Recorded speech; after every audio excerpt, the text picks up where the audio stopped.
எல்லாருக்கும் வணக்கம். நேத்து ப்ரோகிராம பிராக்டிஸ் பண்ணி பார்த்தீங்களா? அதுல ஏதாவது சந்தேகங்கள், கேள்விகள் ஏதாவது இருக்குதா?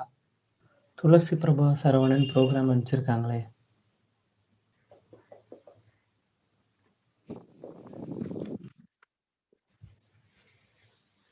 நல்ல ப்ரோகிராம். இத இத ட்ரை பண்ணி பாருங்க எல்லாருமே. இத பின்னாடி வேணா நம்மளும் ட்ரை பண்ணி பார்க்கலாம். சரி. அப்ப நம்ம அதோட அதுக்கு ஒரு டிக்ஷனரிக்கு கொஞ்சம் பாஸ் குடுப்போம். டிக்ஷனரிக்கு கொஞ்சம் பாஸ் குடுத்துட்டு, இப்ப நம்ம பார்க்க போறது ஃபங்ஷன்ஸ். ஃபங்ஷன்ஸ்னா என்ன? அதான் இப்ப நம்ம பார்க்க போறோம். இப்ப தான் அப்படியே மெல்ல மெல்ல அப்படியே பைத்தானோட புரோகிராமிங் ஏரியாஸ்க்குள்ள நுழையப் போறோம். இதுவரைக்கும் பார்த்த மாரி அ ரொம்ப நம்ம உட்கார்ந்து யோசிக்கணும் அப்படிங்கிற மாரிலாம் இருக்காது. ரொம்ப ஈஸியா இருக்கும் ஃபங்ஷன்ஸ் அப்படிங்கிறது. ஃபங்ஷன்ஸ் ஏற்கனவே நம்ம யூஸ் பண்ணிட்டு இருக்கோம். எந்தெந்த இடத்துலலாம் யூஸ் பண்ணிட்டு இருக்கோம், நான் இப்போ சில இதெல்லாம் எழுதுறேன் பாருங்க. பிரிண்ட் அப்படிங்கிறது நம்ம யூஸ் பண்ற ஃபங்ஷன். ஐடிங்கிற ஃபங்ஷன் யூஸ் பண்ணியிருக்கோம். ரவுண்ட் ஆஃப்ங்கிற ஃபங்ஷன் யூஸ் பண்ணியிருக்கோம். வேற என்னலாங்க யூஸ் பண்ணியிருக்கோம்? இன்புட் இன்புட் இன்புட் யூஸ் பண்ணியிருக்கோம். இவால் யூஸ் பண்ணியிருக்கோம். கரெக்ட்டா? இந்த மாரி நெறைய யூஸ் பண்ணியிருக்கோம். நெறைய ஃபங்ஷன்ஸ் யூஸ் பண்ணியிருக்கோம். இப்போ லிஸ்ட்ல ப ஃபங்ஷன்ஸ் பார்த்திருக்கோம். செட்ல ஃபங்ஷன்ஸ் பார்த்திருக்கோம். டியூபிள்ல பார்த்திருக்கோம். டிக்ஷனரில பார்த்திருக்கோம். இதெல்லாம் பார்த்திருக்கோம்ல. ஐட்டம்ஸ், கீஸ், வேல்யூஸ் இதெல்லாம் பார்த்திருக்கோம்ல. இது எல்லாமே ஃபங்ஷன்ஸ் தான். அப்ப இதுல இருந்தே உங்களுக்கு ஒரு ஐடியா கிடைச்சிரும். ஃபங்ஷன்னா என்ன? அப்படிங்கிற ஐடியா இதுல இருந்தே கிடைச்சிரும். அப்போ ஃபங்ஷன்ங்கிறது என்னன்னா, இப்ப நான் எப்படி சொல்றேன்னா, ஃபங்ஷன்ல நான் ஒரு பைத்தான் புரோகிராம் எழுதுறேன். என்னோட பைத்தான் புரோகிராம் ஒரு 10,000 லைன் பைத்தான் புரோகிராம் எழுதுறேன்.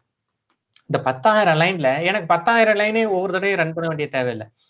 எனக்கு பிரிண்ட் பண்ணணும்னா என்ன பண்ணணும்? அப்படிங்கிறதுக்கு நான் ஒரு செட் ஆஃப் லைன்ஸ் எழுதி வச்சிருப்பேன். இப்படி டேப் உள்ள தள்ளி, உள்ள தள்ளி பிரிண்ட் பண்ணணும்னா என்ன பண்ணணும்? அப்படின்னு எழுதி வச்சிருப்பேன். எனக்கு பிரிண்ட் பண்ணணும்னு நினைச்சேன்னா, நான் இந்த ஃபங்ஷன மட்டும் கால் பண்ணா போதும். சரியா? அப்போ ஃபங்ஷன்னா என்னது? அப்படின்னா ஃபங்ஷன்ங்கிறது செட் ஆஃப் இன்ஸ்ட்ரக்ஷன்ஸ். நான் இந்த பிரிண்ட்க்கு கீழ ஒரு 100 லைன் எழுதி வச்சிருப்பேங்க. இந்த இடத்துல ஒரு 100 லைன் எழுதியிருப்பேன். எனக்கு இந்த 100 லைன் மட்டும் போதும். இந்த 10,000 லைன்ல இந்த 100 லைன் மட்டும் போதும். அப்ப இந்த 100 லைனையும் நான் திரும்ப திரும்ப காப்பி பேஸ்ட் பண்றதுக்கு பதிலா, இந்த 100 லைனுக்கும் நான் ஒரு பேர் வச்சு, அந்த பேர நான் கால் பண்றேன். எனக்கு அவுட்புட் வருது. இப்போ நான் பிரிண்ட் ஆஃப் ஹாய்ன்னு குடுத்தா எனக்கு அவுட்புட் கன்சோல்ல கமாண்ட் ப்ராம்ப்ட்ல நான் ஹாய்ன்னு அவுட்புட் பார்க்க முடியுது. அப்ப எப்படி அவுட்புட் பார்க்க முடியுது? இந்த பிரிண்ட்க்கு பின்னாடி அவங்க ஏதோ ஒரு லாஜிக் எழுதி வச்சிருக்கணும். ஏதோ ஒரு புரோகிராம் எழுதி வச்சிருக்கணும். அந்த பிரிண்ட் ஃபங்ஷன் ஆகுது. அதனால தான் இதுக்கு ஃபங்ஷன்னு பேரு. அப்ப ஃபங்ஷன்னா என்னன்னு புரியுதா? ஃபங்ஷன்ங்கிறது நேம்ட் செட் ஆஃப் இன்ஸ்ட்ரக்ஷன்ஸ் அவ்வளவுதான். அந்த செட் ஆஃப் இன்ஸ்ட்ரக்ஷன்ஸ்க்கு ஒரு பேர் வச்சுக்கிடுறீங்க. அந்த பேரு தான் ஃபங்ஷனோட நேம். அந்த பேர வச்சு கூப்பிடுறீங்க. இதுதான் ரியல் லைஃப்லயும் நம்ம பண்றது. ரியல் லைஃப்லயும் நம்ம பண்றது இதுதான். காலையில சாப்பிட்டீங்களா? அப்படின்னு கேட்டா, சாப்பாடுங்கிறதுக்கு பின்னாடி தட்டு எடுக்கிறது, சாப்பாட எடுத்து தட்டுல வைக்கிறது, கை வச்சு சாப்பாட்ட எடுக்கிறது, வாயில வைக்கிறது, வாயில வச்சு சவைக்கிறது, இந்த மாரி அவ்வளவு தண்ணி குடிக்கிறது, இப்படி 1000 விஷயம் இருக்கும். எல்லாத்தையும் சேர்த்து ஹேட் லஞ்ச், ஹேட் டின்னர் இந்த மாரி கேட்டு விட்டுறது. சாப்பிட்டீங்களா? அப்படின்னு கேட்டு விட்டுறது. அப்போ அதுக்கு பின்னாடி இவ்வளவு இருக்கு. கரெக்ட்டா? இதுதான் அப்போ ஃபங்ஷன்ங்கிறது நேம்டு செட் ஆஃப் இன்ஸ்ட்ரக்ஷன்ஸ். நமக்கு எந்த செட் ஆஃப் இன்ஸ்ட்ரக்ஷன்ஸ் வேணுமோ, அதுக்கு நம்ம ஒரு பேர் வச்சுக்க போறோம். இப்படிப்பட்ட ஃபங்ஷன்ஸ் ஏற்கனவே நம்ம யூஸ் பண்ணிட்டு இருக்கோம். அப்ப ஏற்கனவே நம்ம யூஸ் பண்ணிட்டு இருக்கிறதெல்லாம் ப்ரீ டிஃபைன்ட் ஃபங்ஷன்ஸ். ஏற்கனவே பைத்தான் நமக்கு குடுக்குற ஃபங்ஷன்ஸ். அப்ப அதே மாதிரியான ஃபங்ஷன நம்மளும் யூஸ் பண்ணலாமா? யூசர் டிஃபைன்டா ஃபங்ஷன்ஸ் கொண்டு வரலாமா? கொண்டு வரலாம். ஏற்கனவே இருக்கிறது பில்ட் இன் ஃபங்ஷன்ஸ். அது ஒண்ணு பில்ட் இன் ஃபங்ஷன்ஸ்னு சொல்லுவாங்க. ஏற்கனவே இருக்கு அப்படிங்கிறதுல. அப்படி இல்லன்னா யூசர் ப்ரீ டிஃபைன்ட் ஃபங்ஷன்னு சொல்லுவாங்க. இப்ப நம்ம உருவாக்கலாமா? அப்படின்னா உருவாக்கலாம்னு சொல்றது யூசர் டிஃபைன்ட் ஃபங்ஷன்ஸ். அவ்வளவுதான். அப்ப யூசர் டிஃபைன் ஃபங்ஷன எப்படி உருவாக்குறது? அதுல என்னென்ன அப்ரோச்லாம் இருக்கு? அதெல்லாம் தான் டிஸ்கஸ் பண்ண போறோம். சரியா? இந்த ஃபங்ஷனுக்கு தான் மத்த லாங்குவேஜஸ்ல சில பைத்தான்லயுமே ஆப்ஜெக்ட் ஓரியன்டட் புரோகிராமிங் போம்போது, இந்த ஃபங்ஷனோட இன்னொரு பேரு தான் மெத்தட். சரியா? ஒரு மெத்தடாலஜிக்கல் அப்ரோச். இந்த மாரியான ஒரு 100 லைன் மட்டும் எனக்கு வேணுங்கிறதுக்கு நான் ஒரு மெத்தடாலஜிக்கல் அப்ரோச்சுக்கு போறேன். அப்படிங்கிறதுனால அதுக்கு மெத்தட்ன்னு பேரு. C++ல இதுக்கு ஃபங்ஷன்னு பேரு. ஜாவால, C ஷார்ப்லலாம் இதுக்கு மெத்தட் அப்படின்னு பேரு. இதுக்கு என்ன வேணாலும் பேர் வச்சுக்கலாம். இதுக்கு நீங்க ஃபங்ஷன்னு பேர் வச்சுக்கோங்க, மெத்தட்ன்னு பேர் வச்சுக்கோங்க. சில புரோகிராமிங் லாங்குவேஜஸ்ல ப்ரொசீஜர்ன்னு சொல்லுவாங்க இத. இன்னும் சில புரோகிராமிங் லாங்குவேஜஸ்ல சப்ரூட்டீன்ஸ் அப்படின்னு சொல்லுவாங்க. என்ன வேணாலும் பேர் வச்சுக்கோங்க. மொத்தத்துல நீங்க புரிஞ்சுக்க வேண்டியது ஃபங்ஷன்ஸ்ங்கிறது ஒரு set of instructions with a name. அவ்வளவுதான். ஒரு பேர் வச்சிருக்கிற செட் ஆஃப் இன்ஸ்ட்ரக்ஷன்ஸ். அவ்வளவுதான். இதுதான் ஃபங்க்ஷன். அப்ப இந்த ஃபங்க்ஷனை நான் எப்படிங்க பைத்தான்ல உருவாக்குறது? சரி, நீங்க ஃபங்க்ஷன்னு சொல்லிட்டது சரி. நான் ஃபங்க்ஷனை ஏற்கனவே நீங்க சொன்ன மாரி print, id, eval, int of, float of இந்த மாதிரி எக்கச்சக்க நான் யூஸ் பண்ணியிருக்கேன். நீங்க சொல்றதை நான் ஒத்துக்கிடுறேன். நான் உருவாக்க முடியுமா ஃபங்க்ஷனை? தாராளமா உருவாக்க முடியும். ரொம்ப ஈஸியான விஷயம் தான். அப்போ ஃபங்க்ஷனை நீங்க பைத்தானுக்கு என்ன பண்ணணும்? இந்த ஃபங்க்ஷன் நீங்க ஒரு பேர் வைக்கிறீங்க. இப்ப நீங்க வந்து ஏபிசி அப்படிங்கிற பேர்ல ஒரு ஃபங்க்ஷன் உருவாக்குறீங்க. ஏபிசினா என்ன அப்படிங்கிறது உங்களுக்கும் தெரியாது, எனக்கும் தெரியாது. அப்போ உருவாக்குறது நீங்களா இருந்தா நீங்க தான் சொல்லணும். ஏபிசி என்ன பண்ணும் அப்படிங்கிறதுக்கான டிஸ்கிரிப்ஷன். ஏபிசி இதான் பண்ணும் அப்படிங்கிறதுக்கான டிஸ்கிரிப்ஷன் நீங்க தான் கொடுக்கணும். அந்த டிஸ்கிரிப்ஷனை தான் இவங்க என்ன சொல்லுவாங்கன்னா டெஃபினிஷன் அப்படின்னு சொல்லுவாங்க. அப்போ இதுதான் ஃபங்க்ஷனோட நேம். இங்க இருக்கிற இந்த 4 வரி தான் ஃபங்க்ஷனுக்கான டெஃபினிஷன். அப்போ இது ஃபங்க்ஷன் அப்படின்னு பைத்தானுக்கு எப்படி தெரியும்? இந்த ஃபங்க்ஷனோட டெஃபினிஷன் தான் இது அப்படிங்கிறது பைத்தானுக்கு எப்படி தெரியும்? என்ன பண்ணியிருப்பாங்க? பைத்தானுக்கு சொல்லணும்னா ஒரு கீவேர்டு வச்சிருப்பாங்க. அவ்வளவுதான். எப்படி வச்சிருப்பாங்க? டெஃப். டெஃப்ங்கிறது definition. Definition function underscore name. இந்த பிராக்கெட்ஸ் கொடுத்துருப்பாங்க. இந்த பிராக்கெட்ஸ் எதுக்காக அப்படிங்கிறது சொல்றேன். இங்க ஒரு கோலன் வச்சிருப்பாங்க. கோலன் வச்சதுக்கு அப்புறம் இங்க உங்களோட ஃபங்க்ஷன் டெஃபினிஷன்ஸ். இந்த இடத்துல சில டைம்ல என்ன பண்ணிருப்பாங்கன்னா டாக் ஸ்ட்ரிங் அப்படின்னு எழுதுவாங்க. இந்த ஃபங்க்ஷன் என்ன பண்ணும் அப்படிங்கிற டிஸ்கிரிப்ஷனை இங்க கோட்ஸ்ல எழுதி வச்சிருப்பாங்க. எல்லாருக்கும் புரியணும் அப்படிங்கிறதுக்காக டாக்குமெண்ட் ஸ்ட்ரிங் அப்படின்னு சொல்லுவாங்க. இல்லைன்னா டாக் ஸ்ட்ரிங்னு சொல்லுவாங்க. சரியா? அப்போ ஃபங்க்ஷனை டிஃபைன் பண்ணணும்னாலே கண்டிப்பா டெஃப் அப்படிங்கிற ஒரு கீவேர்டு வேணும். ஃபங்க்ஷனை டிஃபைன் பண்ணணும்னாலே ஃபங்க்ஷன் நேம் இப்படி ஒரு பிராக்கெட்ஸ் கண்டிப்பா இருக்கணும். இங்கே கோலன் கொடுக்கணும். இது வரைக்கும் சொல்லியிருக்கிறது புரியுதா?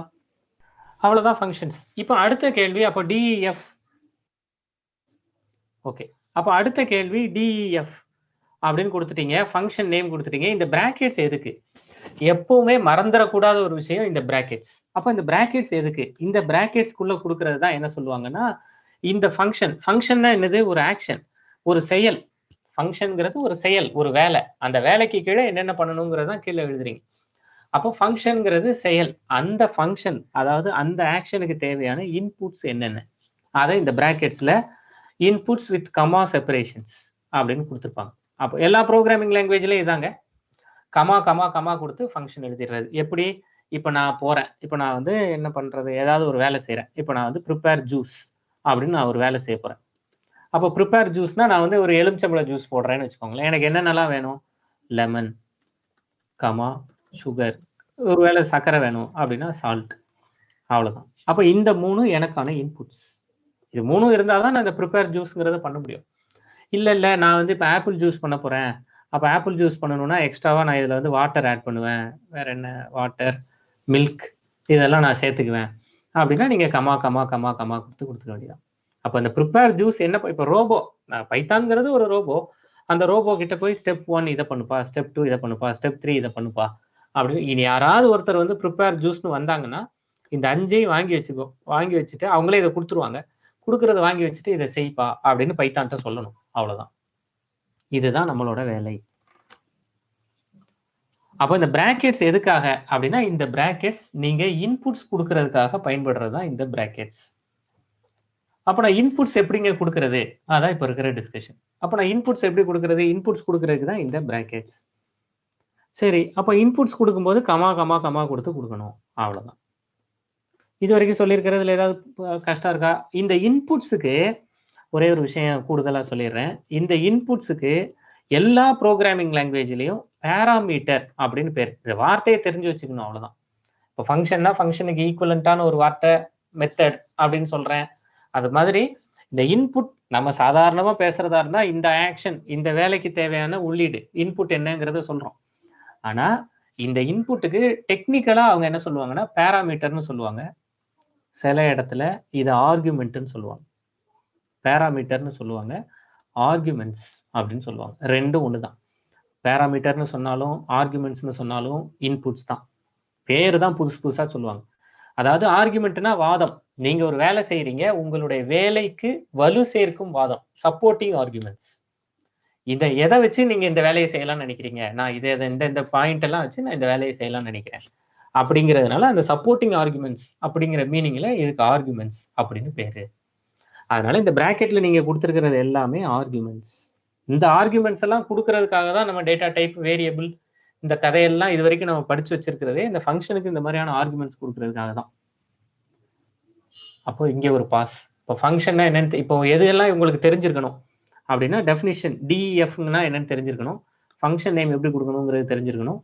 உள்ள கண்டிப்பா இந்த பிராக்கெட்ஸ் கொடுக்கணும். எதுவுமே கொடுக்கலனாலும் இந்த பிராக்கெட்ஸ் கொடுக்கணும். ஏதாவது கொடுத்தாதான் இந்த பிராக்கெட்ஸ் அப்படின்னு நினைச்சுக்க கூடாது. அப்படி எதுவும் கொடுத்தீங்கன்னா அதெல்லாம் ஒருவேளை நீங்க மோர் தேன் ஒன் ஆர்குமெண்ட் கொடுக்குறீங்க அப்படின்னா அதெல்லாம் நீங்க கமா கமா கமா கொடுத்து கொடுக்கணும் அப்படிங்கிறது வரைக்கும் உங்களுக்கு தெரிஞ்சிருக்கணும். இது வரைக்கும் நான் சொல்லியிருக்கிறதுல உங்களுக்கு ஏதாவது சந்தேகம் இருந்தா சொல்லுங்க. சரி, அப்போ இதை டிஸ்கஸ் பண்ணுவோம். இப்போ நம்ம நல்லா பார்த்துக்கோங்க. இப்போ ஃபங்க்ஷன் புரிஞ்சு போச்சு.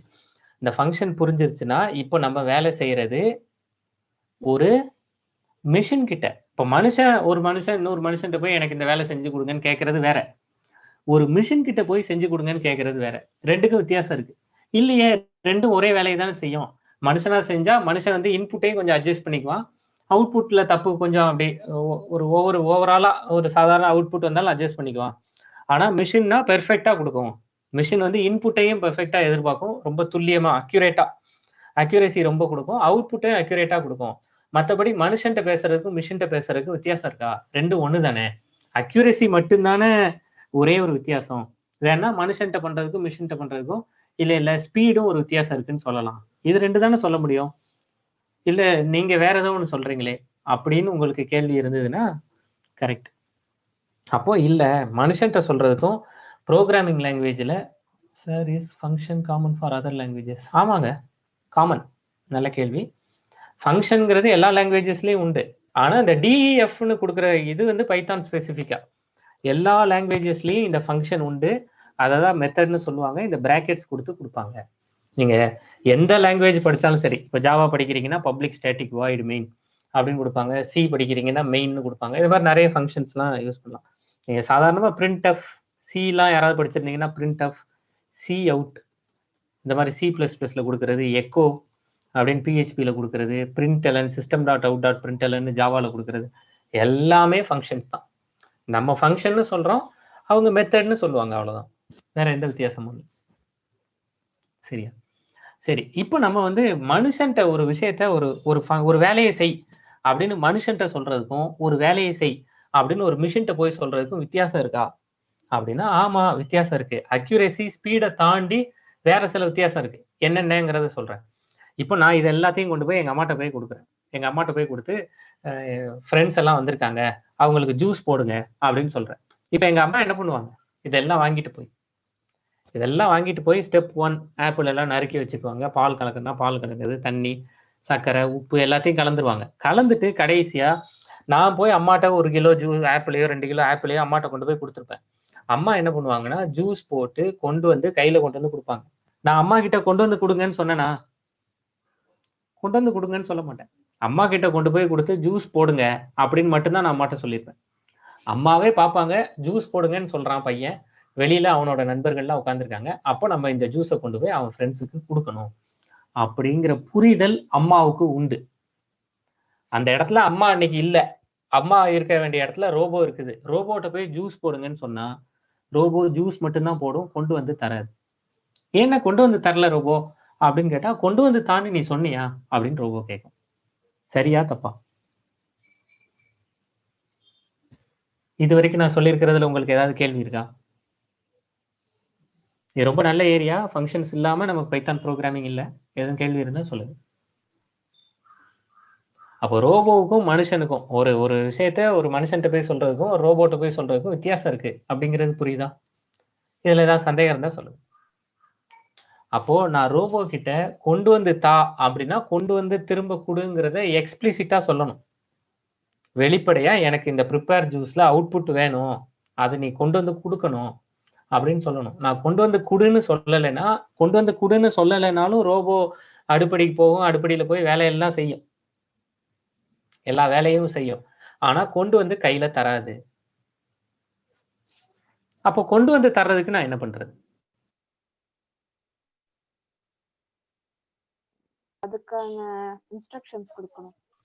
அதுக்கான இன்ஸ்ட்ரக்ஷன்ஸ் கொடுக்கணும். என்ன பெருசா கொடுத்துட்டு போறாங்க, இன்னும் எக்ஸ்ட்ராவா ஒரு கீவேர்டு வச்சிருப்பாங்க. சூப்பர், நீங்க சொன்னது. அதுக்கான இன்ஸ்ட்ரக்ஷன் ரிட்டர்ன்னு சொல்லணும். Return me juice. அப்படின்னு சொன்னா ஜூஸ் எடுத்துட்டு வரும். அப்படி சொல்லலைன்னா ரிட்டர்ன் கொண்டு வராது. அப்போ இது சாய்ஸ். நீங்க வேணும்னா ரிட்டர்ன்னு சொல்லணும். ரிட்டர்ன்னு சொன்னா ரிட்டர்ன் கொண்டு வரும். நீங்க ரிட்டர்ன்னு சொல்லலைன்னா ரிட்டர்ன் கொண்டு வராது. ரிட்டர்ன் கொண்டு வரலைன்னா அது வேலை செஞ்சிருக்குன்னு அர்த்தமா? இல்ல வேலையே நடக்கலைன்னு அர்த்தமா? வேலை செஞ்சு நமக்கு கொண்டு வந்து தரல அப்படின்னு அர்த்தமா? இல்ல அங்க ஜூஸ ரெடி பண்ற வேலையே நடக்கல அப்படின்னு அர்த்தமா? என்ன சொல்றீங்க? கொண்டு வந்து தரலன்னு. கொண்டு வந்து தரலன்னு தான் அர்த்தம். நீங்க ஜூஸ் போட சொன்னீங்க, ஜூஸ் போட்டேன். கொண்டு வந்து தான்னு சொன்னா கொண்டு வந்து தருவேன். அவ்வளவுதான். நீங்க கொண்டு வந்து தான்னு சொல்லல, நானும் கொண்டு வந்து தரல. ஆனா ஜூஸ் ரெடியா? ஜூஸ் ரெடி தான். நீங்க எப்போ ரிட்டர்ன் ஜூஸ்ன்னு சொல்றீங்களோ, நான் அப்ப கொண்டு வரேன் எஜமா அப்படின்னு நம்ம கிட்ட ரோபோ சொல்லிரும். சரியா? அப்போ இந்த ரிட்டர்ன் எல்லா ஃபங்ஷனுக்கும் இந்த ரிட்டர்ன் கம்பல்சரியா இல்லையா? உங்களோட ஐடியா என்ன? கம்பல்சரி இல்ல. கம்பல்சரி இல்ல. ஏன்? சில இதுல வெறும் பிரிண்ட் பண்ற மாதிரிலாம். சரி. இப்ப இளங்கோவனுக்கு ஒரு பாஸ் கொடுத்துருவோம். மீதி எல்லாரும் சொல்லுங்க. கடைசியா நானும் அவரும் பேசிட்டு இருக்கிற மாதிரி ஆயிரும்ல. கம்பல்சரி தான். கம்பல்சரி தான். சரி. எனக்கு அங்க என்ன ஒருத்தருக்கு ஒர்க் நடந்து தெரியணும். எனக்கு அங்க என்ன ஒர்க் நடந்திருக்குன்னு தெரியணும். சோ அதனால நான் கண்டிப்பா ரிட்டர்ன் ஸ்டேட்மென்ட் கொடுப்பேன். சரி. இப்ப 2 பேர், ஒரு பக்கம் பிரியா ரமேஷ், இன்னொரு பக்கம் இளங்கோவன். நீங்க யாருக்கு ஓட்டு போட்டு யாரை தலைவராக்க போறீங்க? மீதி எல்லாரும் யாராவது ஒருத்தருக்கு ஓட்டு போட்டு தான் ஆகணும். இப்போ ஒண்ணு நீங்க தலைவராகணும். ரிட்டர்ன் வேணும் சார். ரிட்டர்ன் வேணும். சரி. மீதி எல்லாரும் சொல்லுங்க. உங்க ஒப்பீனியன்லாம் கேட்டு எடுத்து போலாம். சார், நான் இன்னும் மோர் இன்ஸ்ட்ரக்ஷன் கொடுக்க வேண்டியிருக்கலாம் இல்லையா? So we don't need the instruction right away. சரி. முடிஞ்சிருச்சுன்னு வச்சுக்கோங்க. நீங்க சொல்றதுல நீங்க வந்து இன்னும் மோர் இன்ஸ்ட்ரக்ஷன்ஸ் கொடுக்கலாம் அப்படின்னு சொல்றீங்க. மொத்தமே 3 இன்ஸ்ட்ரக்ஷன் தான். அப்படின்னா நான் ரிட்டர்ன் கொடுக்கணுமா? தேவையில்லைன்னு நினைக்கிறேன். ரிட்டர்ன் வந்து எல்லா ஃபங்க்ஷனும் okay. I think return compulsory. Aishwarya வந்து இளங்கோவனுக்கு ஓட்டு போட்டிருக்காங்க. ராஜராஜன் இளங்கோவனுக்கு ஓட்டு போட்டிருக்காங்க. சரி, இப்போ ஒரு எலெக்ஷன் நடத்துவோம். ஒன்று நீங்க ஓட்டு போடுங்க, இல்ல நீங்களே தலைவராகி கருத்து சொல்லுங்க. யாரெல்லாம் சொல்லியிருக்கீங்க? தாஸ் என்ன சொல்றீங்க? செலின் எங்க இருக்காரு? செலினுடைய ஓட்டையே காணணும். இளங்கோவன் ஜெயிச்சிட்டேன்னு சொல்லிட்டு இருக்காரு. செலின், உங்களுடைய தமிழ காணுமே. வணக்கம். வணக்கம். ரிட்டர்ன் வந்து கண்டிப்பா ப்ரோக்ராம்ல இருந்து வந்து தான் ஆகணும். ஆனா ரிட்டர்ன் வேல்யூவை தரணும் அப்படிங்கிறது கம்பல்சரி இல்ல அப்படிங்கிறது என்னுடைய. ஓகே, சரி. வேற யார்? அரவிந்த் ஆர்கே என்ன சொல்றீங்க? Aravind RK, Samuel, Lenin. லெனின்ட்டு நான் இந்த டீம்ல பேசினதே இல்லைன்னு நினைக்கிறேன். லெனின் சாட்ல தான் இருக்கீங்க. சொல்லுங்க லெனின். ரிட்டர்ன் தரணும். சரி, ஏதாவது ஒண்ணு ரிட்டர்ன் தரணும், தரல எதுனாலும் சொல்லலாம். ரிட்டர்ன் தரணும். இளங்கோவன் கொஞ்சம் இப்போ சற்று பின்னடைந்து இருக்காரு இப்போ. சரி, சார் இப்ப நம்ம ரிட்டர்னே கொடுக்கல. மியூட் ஆயிட்டீங்க, சொல்லுங்க. இப்போ நம்ம ரிட்டர்னே அந்த இடத்துல கொடுக்கல அப்படின்னா அது எந்த ஆப்ஜெக்டையுமே ரிட்டர்ன் பண்ணாதுல்ல சார்? ஆமா, எதையுமே ரிட்டர்ன் பண்ணாது. எதையும் ரிட்டர்ன் பண்ணாது. ஆப்ஜெக்ட ரிட்டர்ன் பண்றதுன்னா என்னன்னா நாங்க இன்னும் பேசவே இல்லை. நாங்க ரிட்டர்னே தத்தளிச்சிட்டு இருக்கிறோம். டக்குன்னு நீங்க ஆப்ஜெக்ட ரிட்டர்ன் பண்றதெல்லாம் பேசுனீங்கன்னா நாங்க பயந்துட மாட்டோமா? சார், நான் ஆப்ஜெக்ட்னா அப்படி சொல்லல. நான் ஃபங்க்ஷன் கால் பண்றோம்ல அத சொன்னேன். இப்ப ஃபங்க்ஷன் கொடுத்தா ரிட்டர்ன் கொடுக்கணும் அந்த மாதிரி சொன்னேன். சரிதான். செலின் கூறியது விளக்கமா? அரவிந்த் ஆர்கேவும் செலின் மாதிரி தமிழ்ல அடிக்க ஆரம்பிச்சிட்டாரு. நல்லா இருக்கு. சரி, இப்போ டிஸ்கஸ் பண்ணுவோம். ரிட்டர்ன் கம்பல்சரி கிடையாதுங்க. பைத்தான் பத்தி தெரியாது. பைத்தான்ல ரிட்டர்ன் உண்டா கிடையாதா அது வேற டிஸ்கஷன். பொதுவா ஒரு ரோபோவை கூப்பிடுறோம். இன்னைக்கு வீட்டுக்கு போயிட்டோம். திங்கட்கிழமையில இருந்து வெள்ளிக்கிழமை வரைக்கும் தொடர்ச்சியா வேலைக்கு போயிருக்கோம். ஒரு 10-20 துணி சேர்ந்துருச்சு துவைக்கிறதுக்கு. எல்லா துணியும் ரோபோ கையில எடுத்து கொடுக்குறீங்க. சரியா? வாஷ் அப்படின்னு கொடுக்குறீங்க. உள்ள என்ன கொடுக்குறீங்க? எல்லா ட்ரெஸ்ஸையும் ரோபோ கையில கொடுத்துட்டீங்க. இப்போ ரோபோ எல்லாத்தையும் போய் வாஷிங் மிஷின்ல போடுது, இல்ல துணியை கையால துவைச்சு காய போட்டு வருது. இப்போ ரோபோ ரிட்டர்ன் வரும்போது எதையாவது கையில எதிர்பார்ப்பீங்களா? ப்ரிப்பேர் ஜூஸ்ங்கிறதுனாலதான் நீங்க ஜூஸை எதிர்பார்த்தீங்க. துணி துவைக்க சொன்னா ஒன்னும் எதிர்பார்க்க மாட்டீங்கல்ல. அப்போ ரிட்டன் வந்து கம்பல்சரி. அதாவது இந்த கதைப்படி ஒன்றும் பைத்தான்ல எப்படிங்கிறது பார்ப்போம். இப்போ நம்ம சொல்ற கதை பொருந்திருச்சுன்னா அதை பைத்தான்ல பார்த்துக்கலாம். அப்போ நான் என்ன வேலை சொல்றேனோ அந்த வேலையை பொறுத்து தான் நான் ரிட்டர்ன் வேணுமா வேண்டாமாங்கிறத முடிவு பண்ணுவேன். அதை அந்தந்த டெவலப்பர் முடிவு பண்ணிக்கலாம். இந்த வேலைக்கு எனக்கு ரிட்டர்ன் வேல்யூ வேணும், இந்த வேலைக்கு எனக்கு ரிட்டர்ன் வேண்டாம். இந்த சாப்பாட்டை கொண்டு போய் ஸ்கூல்ல இருக்கிற இல்லை இந்த சாப்பாட்டை கொண்டு போய் நீங்க எங்க அம்மா அங்க இருக்காங்க அங்க கொண்டு போய் கொடுத்துரு அப்படின்னு நான் ரோபோட்டை போய் சொல்றேன். ரோபோ கொண்டு போய் சாப்பாடு கொடுக்கும், வித் எம்டி ஹேண்ட்ஸ் ரிட்டர்ன் வந்துடும். அப்போ நான் ரிட்டர்ன் எதுவுமே எதிர்பார்க்க மாட்டேன். அதே கடைக்கு போய் எனக்கு வந்து சாப்பாடு வாங்கிட்டு வா, இல்லை எனக்கு அரிசி வாங்கிட்டு வா, பருப்பு வாங்கிட்டு வா நான் அனுப்பிச்சு விட்றேன்னா ரோபோ ரிட்டர்ன் வரும்போது எனக்கு அரிசி பருப்போட வரும் அப்படிங்கிற எதிர்பார்ப்போட நான் உட்காந்துருக்கேன். அப்போ சில இடத்துல ரிட்டர்ன் இருக்கலாம், சில இடத்துல ரிட்டர்ன் இருக்காது. இது இப்படி புரிஞ்சுக்கிட்டேன்னா இதே அண்டர்ஸ்டாண்டிங் தான் பைத்தானுக்கும் இருக்கு. பைத்தானுக்கு மட்டும் இல்லை, எல்லா ப்ரோக்ராமிங் லாங்குவேஜஸ்க்கும் இதே தான். பைத்தான் அதுல இன்னும் ஸ்பெஷல். ஜாவாலையும் இதே ரிட்டர்ன் கீவேர்டு உண்டு, C++ல இதே ரிட்டர்ன் கீவேர்டு உண்டு, இந்த மாதிரி ரிட்டர்ன் கீவேர்டு உண்டு. சரியா? ரிட்டர்ன் அப்படின்னா நீங்க ரிட்டர்ன் ஆகுறது, நீங்க எங்க இருந்து கூப்பிட்டு அனுப்பிச்சு வச்சிங்களோ அங்கேயே ரிட்டர்ன் ஆகுறது. ரிட்டர்ன் ஆகும்போது வேல்யூஸோட ரிட்டர்ன் ஆகுது. அப்போ நல்லா பார்த்துக்கோங்க, ஒரு ஃபங்க்ஷன் எழுதுறீங்க அப்படின்னா DEF ஒரு ஃபங்க்ஷன் எழுதும்போது DEFங்கிறது கட்டாயம், மேண்டட்டரி, கம்பல்சரி. சரியா? ஆனா return statement is not mandatory, அது கம்பல்சரி கிடையாது. சரியா? சரி, அப்போ இந்த முடிவுக்கு நம்ம வந்துடலாம். அப்போ இதை வச்சுட்டு நம்ம இப்போ ஃபங்க்ஷன்லாம் எழுதி பார்க்க போறோம். ரெண்டுமே ரிட்டர்ன் வச்சு எழுதி பார்க்க போறோம், ரிட்டர்ன் இல்லாமலும் நம்ம எழுதி பார்க்க போறோம். எப்படி எழுதுறது? இப்போ பாருங்க, நான் போய் இப்போ நான் இந்த இடத்துல பிரிண்ட் ஹாய் அப்படின்னு கொடுக்குறேன். எனக்கு அவுட்புட் என்ன வந்துடும்? ஹாய்னு வந்துடும். எப்படி அவுட்புட் ஹாய்னு வருது? ஏன்னா பிரிண்ட்னா என்ன பண்ணணுங்கிறத ஏற்கனவே யாரோ ஒருத்தர், அதாவது பைத்தானோட கோர் டெவலப்பர்ஸ்ல யாரோ ஒருத்தர் பைத்தானுக்கு சொல்லி கொடுத்துருக்கேன். அதனால நான் பைத்தானை இன்ஸ்டால் பண்ண உடனே எனக்கு அந்த பிரிண்ட் ஹாய்ங்கிறதுக்கான அவுட்புட் வந்துருச்சு. கரெக்டா? இப்போ நான் போயிட்டு இந்த இடத்துல விஷ் அப்படின்னு ஒரு ஃபங்க்ஷன் கிரியேட் பண்றேன். விஷ் அப்படின்னு கொடுத்துட்டு ஏதாவது ஒன்று ஹாப்பி தேர்ஸ்டே அப்படின்னு கொடுக்குறேன். இன்னைக்கு வியாழன் தானே, சும்மா ஹாப்பி தேர்ஸ்டே அப்படின்னு நான் கொடுக்குறேன். அப்படி கொடுத்தேன்னா இந்த விஷன்னா என்ன பண்ணணும்னு இப்போ பைத்தான் என்கிட்ட கேட்கணும்ல. இது ஒரு ஃபங்க்ஷன் தான். இப்போ நான் விஷன்னு எழுதியிருக்கிறது ஒரு ஃபங்க்ஷன் தான். உள்ள கொடுத்துருக்கிறது ஒரு ஆர்குமெண்ட். உள்ள நான் இங்கே கொடுத்துருக்கிறது ஆர்குமெண்ட் தான். சரியா? ஆர்குமெண்ட் இல்லை பேராமீட்டர், நீங்க என்ன வேணாலும் சொல்லிக்கோங்க. சரியா? ஆர்குமெண்ட்.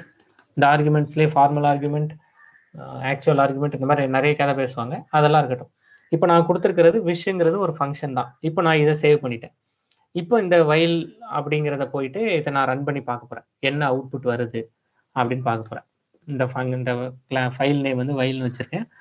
இப்போ நான் சிடி டாக்குமெண்ட்ஸ் லேண்ட்ஸ்கேப் பைத்தான் இங்கே போயிட்டேன். இங்கே போயிட்டு பைத்தான் 3 என்ன சொல்லுதுன்னு பார்ப்போம்.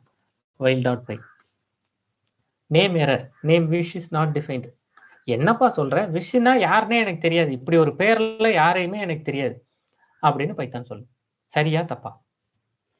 அப்போ இது என்னோட பொறுப்பு. ஏன்னா அதுக்கு பிரிண்ட்னா என்ன பண்ணணும்னு தெரியும், இப்போ விஷுனா தான் என்ன பண்ணணும்னு தெரியாது. ஓ, உனக்கு விஷுனா என்ன பண்ணணும்னே தெரியாதா? அப்போ கொஞ்சம் நில்லு, முதல்ல விஷுனா என்ன பண்ணணும்னு நான் உனக்கு சொல்றேன், அதை நீ எனக்கு பண்ணு, விஷ் அப்படின்னு சொல்றேன். விஷன்னு சொல்லிட்டு இந்த இடத்துல, சரியா? சரி, விஷன்னு சொல்லிட்டு இந்த இடத்துல இவங்க சொல்ற கிரீட்டிங்ஸ் அப்படிங்கிறத வாங்கிடுறேன். வாங்கிட்டு இந்த இடத்துல பிரிண்ட் கிரீட்டிங்ஸ், இதை எனக்கு அவுட்புட்ல பிரிண்ட் பண்ணிடு அப்படின்னு நான் சொல்றேன். இப்போ நான் இதை சேவ் பண்றேன். இப்போ நான் பைத்தான்ட்ட போய் விஷன்னு சொன்னேன்னா இப்போ என்னென்ன அண்டர்ஸ்டாண்டிங்னு பார்த்துக்கோங்க. முதல்ல இந்த லைன் இருக்குல்ல, லைன் நம்பர் 5, இது வந்து function calling statement. Function calling statement. அப்போ ஃபங்க்ஷன் காலிங் ஸ்டேட்மெண்ட்னா என்ன அர்த்தம்? பைத்தானை கூப்பிட்டு போய் விஷுங்கிற வேலையை செஞ்சிரு அப்படின்னு சொல்றேன்னு அர்த்தம். விஷுங்கிற வேலையை செஞ்சிருன்னு சொல்லியிருக்கேன். இந்த இடத்துல இப்போ நான் என்னோட அண்டர்ஸ்டாண்டிங் என்னன்னா, என்னோட ஃபங்க்ஷன் நேம் விஷ். சரியா? இந்த ஃபங்க்ஷனுக்கு நான் கொடுத்துருக்கிற ஆக்சுவல் ஆர்குமெண்ட், நான் இந்த ஃபங்க்ஷனுக்கு கொடுத்துருக்கிற actual input, actual argument happy birthday, happy தேர்ஸ்டேவா, ஹாப்பி தேர்ஸ்டே, இதுதான் நான் கொடுத்துருக்கிற ஆக்சுவல் ஆர்குமெண்ட். சரி, இந்த ஆர்குமெண்ட்டை வாங்கி பைத்தான் ஸ்டோர் பண்ணி வச்சுக்கோ. ஸ்டோர் பண்ணி வச்சு இந்த ஆர்குமெண்ட்டை வாங்கி ஸ்டோர் பண்ணி வைக்கிறது தான் இந்த கிரீட்டிங்ஸ்ங்கிற பேர்ல அது ஸ்டோர் பண்ணி வைக்கிது. சரியா? அப்போ இங்க இந்த ஹாப்பி பர்த்டேங்கிறதுக்குள்ள இருக்கிற கண்டென்ட் இதை நான் இதுல காமிக்கிறேன். இந்த ஹாப்பி பர்த்டே அப்படிங்கிறதுக்குள்ள இருக்கிற கண்டென்ட் இப்போ கிரீட்டிங்ஸ் அப்படிங்கிற வேரியபிள்குள்ள போயிடும். நான் இந்த இடத்துல இதை காமிக்கிறேன், இன்னும் கொஞ்சம் நல்லா புரியும்னு நினைக்கிறேன். இப்படி இருக்கா? இப்படி நீங்க கொடுத்த உடனே முதல்ல பைத்தான் விஷ் எங்கன்னு போய் தேடும். விஷ் எனக்கு இருக்கு. அப்போ முதல்லயே விஷோட டெஃபினிஷன் இருக்கும். இந்த விஷோட டெஃபினிஷனை நான் இங்க எழுதி வச்சிருக்கேன். சரியா? இந்த விஷோட டெஃபினிஷன் இங்க இருக்கு, இந்த இடத்துல. இதுதான் விஷ். இந்த இடத்துல விஷ். இப்ப பைத்தான் என்ன பண்ணுவோம்னா, விஷ் யாராவது இருக்காங்களான்னு போய் தேடும். இருந்தாங்கன்னா அவங்க கையில கொண்டு போய், நீங்க இங்க கொடுத்துருக்கிற இன்புட்டை அவங்க கையில கொண்டு போய் கொடுத்துரும். இந்தாங்க விஷ் நீங்க தானே, இந்தாங்க இதை உங்ககிட்ட கொடுக்க சொன்னாங்க அப்படின்னு கொடுத்துரும். எதை கொடுக்கும்? இந்த ஹாப்பி தேர்ஸ்டேங்கிறத கையில கொடுத்துரும். அவங்க அதை வாங்கி வைக்கணும்ல, அதை வாங்கி வைக்கிறது தான் இந்த கிரீட்டிங்ஸ் அப்படிங்கிற வேரியபிள். அப்ப இந்த கிரீட்டிங்ஸ்னு ஒரு வேரியபிள் கிரியேட் ஆயிருக்கும். இங்கேயே உள்ளேயே கிரீட்டிங்ஸ்னு இப்போ ஒரு வேரியபிள் இந்த இடத்துல கிரியேட் ஆயிருக்கும். அந்த வேரியபிளோட பேரு கிரீட்டிங்ஸ், அந்த வேரியபிளுக்கு உள்ள ஹாப்பி தேர்ஸ்டேன்னு இருக்கும். இது வரைக்கும் சொல்லியிருக்கிறதுல உங்களுக்கு ஏதாவது சந்தேகம் இருக்கா? அப்போ நான் இதை நீங்க ரன் பண்ணி காட்டுங்களேன், எனக்கு நான் அவுட்புட் பார்த்து புரிஞ்சுக்கிறேன் அப்படி சொல்றவங்க இருந்தீங்கன்னா அதையும் நம்ம பார்க்கலாம். அப்போ இதை ரன் பண்ணி பார்ப்போமா? இப்போ அவுட்புட் என்ன வருதுன்னு பார்ப்போமா?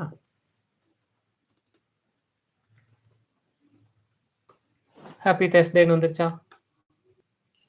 அப்போ இது ஃபங்க்ஷன் காலிங் ஸ்டேட்மெண்ட், இது இந்த ஃபங்க்ஷனுக்கான இன்புட் ஆர்குமெண்ட்ஸ், அப்படி இல்லைன்னா ஆக்சுவல் ஆர்குமெண்ட். அப்போ இதுக்கு என்னங்க பேரு? இதுக்கு ஃபார்மல் ஆர்குமெண்ட்னு பேரு. ஃபார்மலா அந்த ஹாப்பி தேர்ஸ்டேவை வாங்கி கிரீட்டிங்ஸ் வைக்கிறது இல்லை, அதனால இந்த கிரீட்டிங்ஸ் அப்படின்னு நீங்க இங்க கொடுக்கறதுக்கு ஃபார்மல் ஆர்குமெண்ட் அப்படின்னு பேரு. இது ஃபங்க்ஷன் டெஃபினிஷன் லைன், இது அந்த டெஃபினிஷன். அப்போ டெஃபினிஷன் எப்படிங்க சொல்றீங்க? கோலன் வச்சு ஒரு டேப் உள்ள தள்ளி எழுதுறீங்கல்ல, அதனால தான் இதை ஃபங்க்ஷன் டெஃபினிஷன் சொல்றோம்.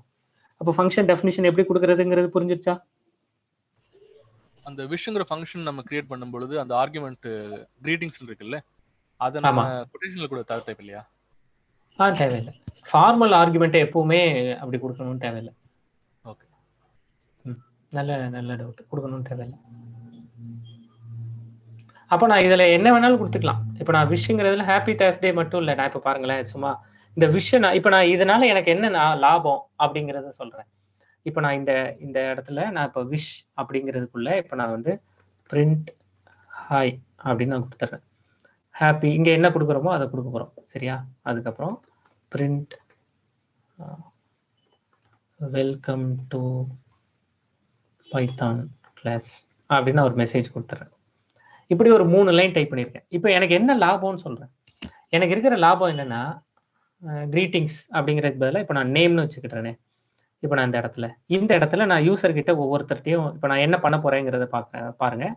இப்போ நான் யூசர் கிட்ட நேம் வாங்க போறேன். எப்படி உங்க பேர் சொல்லுங்க அப்படின்னு பேர் வாங்க போறேன். பேர் எப்படி வாங்குறது? இன்புட் என்டர் யுவர் நேம், இப்படி பேர் வாங்கிக்கலாம். இப்படி பேர் வாங்கிட்டு இதை விஷ் ஆஃப் நேம் அப்படின்னு கொடுத்துருக்கேன். அப்போ நான் இதை ஒரு லூப்ல பண்றேன்னு வைங்களேன். இப்போ நான் ஒரு தடவை பண்றேன், அப்போ ஒரு யூசருக்கு இந்த மாதிரி வந்துடும். இப்படி வருதான்னு பார்ப்போம். நம்ம முதல்ல இப்படி கொடுத்துட்டோம்னா இதோட அவுட்புட் என்னங்கிறது பார்ப்போம். Enter your name. இப்போ நான் வந்து நேம் வந்து சிபி அப்படின்னு கொடுக்குறேன். நேம் கிரீட்டிங்ஸ் ஆடா, இங்கே நேம்னு கொடுக்கணும்ல, நான் கிரீட்டிங்ஸை மாற்றினேன்ல, இந்த இடத்துல நேம்னு கொடுக்கணும், அது மட்டும் மாற்றிக்கிறேன். Sorry. Enter your name Sibi. Hi Sibi, welcome to Python class. புரியுதா? இதுல என்னங்க இருக்கு? நேம் வாங்கி hi Sibi welcome to Python class, இதை நேரடியாவே இதை தனியா எடுத்து இதை இங்கே கொடுத்தாலும் உங்களுக்கு இதான அவுட்புட் வரும். இப்படி கொடுத்தாலும் hi Sibi welcome to Python class தானே அவுட்புட் வரும். இது எதுக்கு விஷுங்கிற ஒரு ஃபங்க்ஷனுக்குள்ள வச்சு நீங்க பண்ணணும்னு எனக்கு காமிக்கிறீங்க அப்படின்னு உங்களுக்கு யாருக்காவது கேள்வி இருக்கா? இல்லை, இப்படி ஒருத்தர் கேள்வி கேட்டா அதுக்கு சரியா? இப்போ நான் மேல இருக்கிறத இப்படி கொடுக்காம இதை எடுத்து விட போறேன். இதை எடுத்துட்டு நான் இந்த ப்ரோக்ராமை ரன் பண்ணாலும் எனக்கு hi Sibi welcome to Python class தான் வரப்போகுது. இதை ரன் பண்ணி காமிக்கிறேன். இந்த விஷயம் இல்லாம இதுவும் அதுவும் ஒரே அவுட்புட்டை தான் கொடுக்குமா அப்படின்னா நான் ஏன் அதை கத்துக்கணும்? Hi Sibi welcome to Python class இதுதான் வருது. சரியா? கீழே இருக்கிறத விட்டுருங்க, அதை நான் கமெண்ட் பண்ணதை எடுக்காம வந்திருக்கிறது.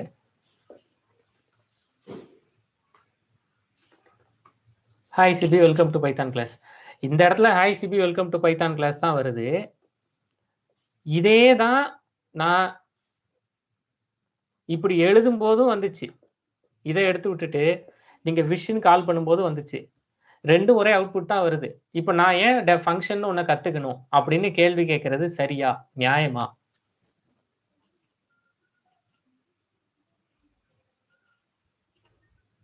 என்ன சொல்றீங்க? கணேஷ் என்ன சொல்றீங்க? ஹரிகரன் இப்பதான் வந்திருக்காரு. தாஸ் என்ன சொல்றீங்க? ரைட். அப்போ ஏன் நான் ஃபங்க்ஷன் ஒன்று கத்துக்கணும் அப்படின்னா இல்லைங்க. இப்போ நீங்க ஒரே ஒரு சிபிக்காக நீங்க இப்படி கொடுத்துட்டீங்க. நீங்க ஒரே ஒரு சிபிக்காக நீங்க இந்த இடத்துல இப்படி கொடுத்துட்டீங்க. இப்போ எனக்கு சிபி மாதிரி ஒரு 50 கேண்டிடேட்ஸ் இருக்காங்க. நான் 50 கேண்டிடேட்ஸுக்கும் அப்போ நான் இந்த 3 லைன், இந்த 4 லைனை நான் திரும்ப திரும்ப எழுதணுமா வேண்டாமா? 50 கேண்டிடேட் இருந்தா 50 கேண்டிடேட்டுக்கும் நான் திரும்ப திரும்ப இதை எழுதணுமா வேண்டாமா? ஒவ்வொருத்தட்டையும் போய் பேர் என்னன்னு கேட்கணும். Welcome to Python class, welcome to Python class, welcome to Python கிளாஸ்ங்கிற கோடை நான் திரும்ப திரும்ப பண்ணணும். அப்போ நான் என்ன பண்ண போறேன்? அதுக்கு தான் இந்த விஷ் நேம் வச்சுக்கிட்டேன். இந்த விஷ் நேம் வச்சுட்டு நான் என்ன பண்ண போறேன்னா நேமை யூசர்ட்ட இருந்து வாங்க போறேன். Name input enter your name அப்படின்னு நேம் வாங்க போறேன். நேம் வாங்கிட்டு இந்த விஷை இது பண்ண போறேன். இப்போ நான் இதை 50 கேண்டிடேட்ஸ் இருக்காங்களா, கவுண்ட் ஈக்குவல்ஸ் டு என்னோட count equals to 1 while count less than or equals to 50. 50 கேண்டிடேட்டுக்கும் பேர் கேட்பேன், 50 கேண்டிடேட்டுக்கும் விஷ் கொடுப்பேன், கவுண்ட்டை ப்ளஸ் பண்ணிடுவேன். இது ஈஸியா இல்லை 50 கேண்டிடேட்டுக்கும் 3 பிரிண்ட் ஸ்டேட்மெண்ட் கொடுக்கறது ஈஸியா?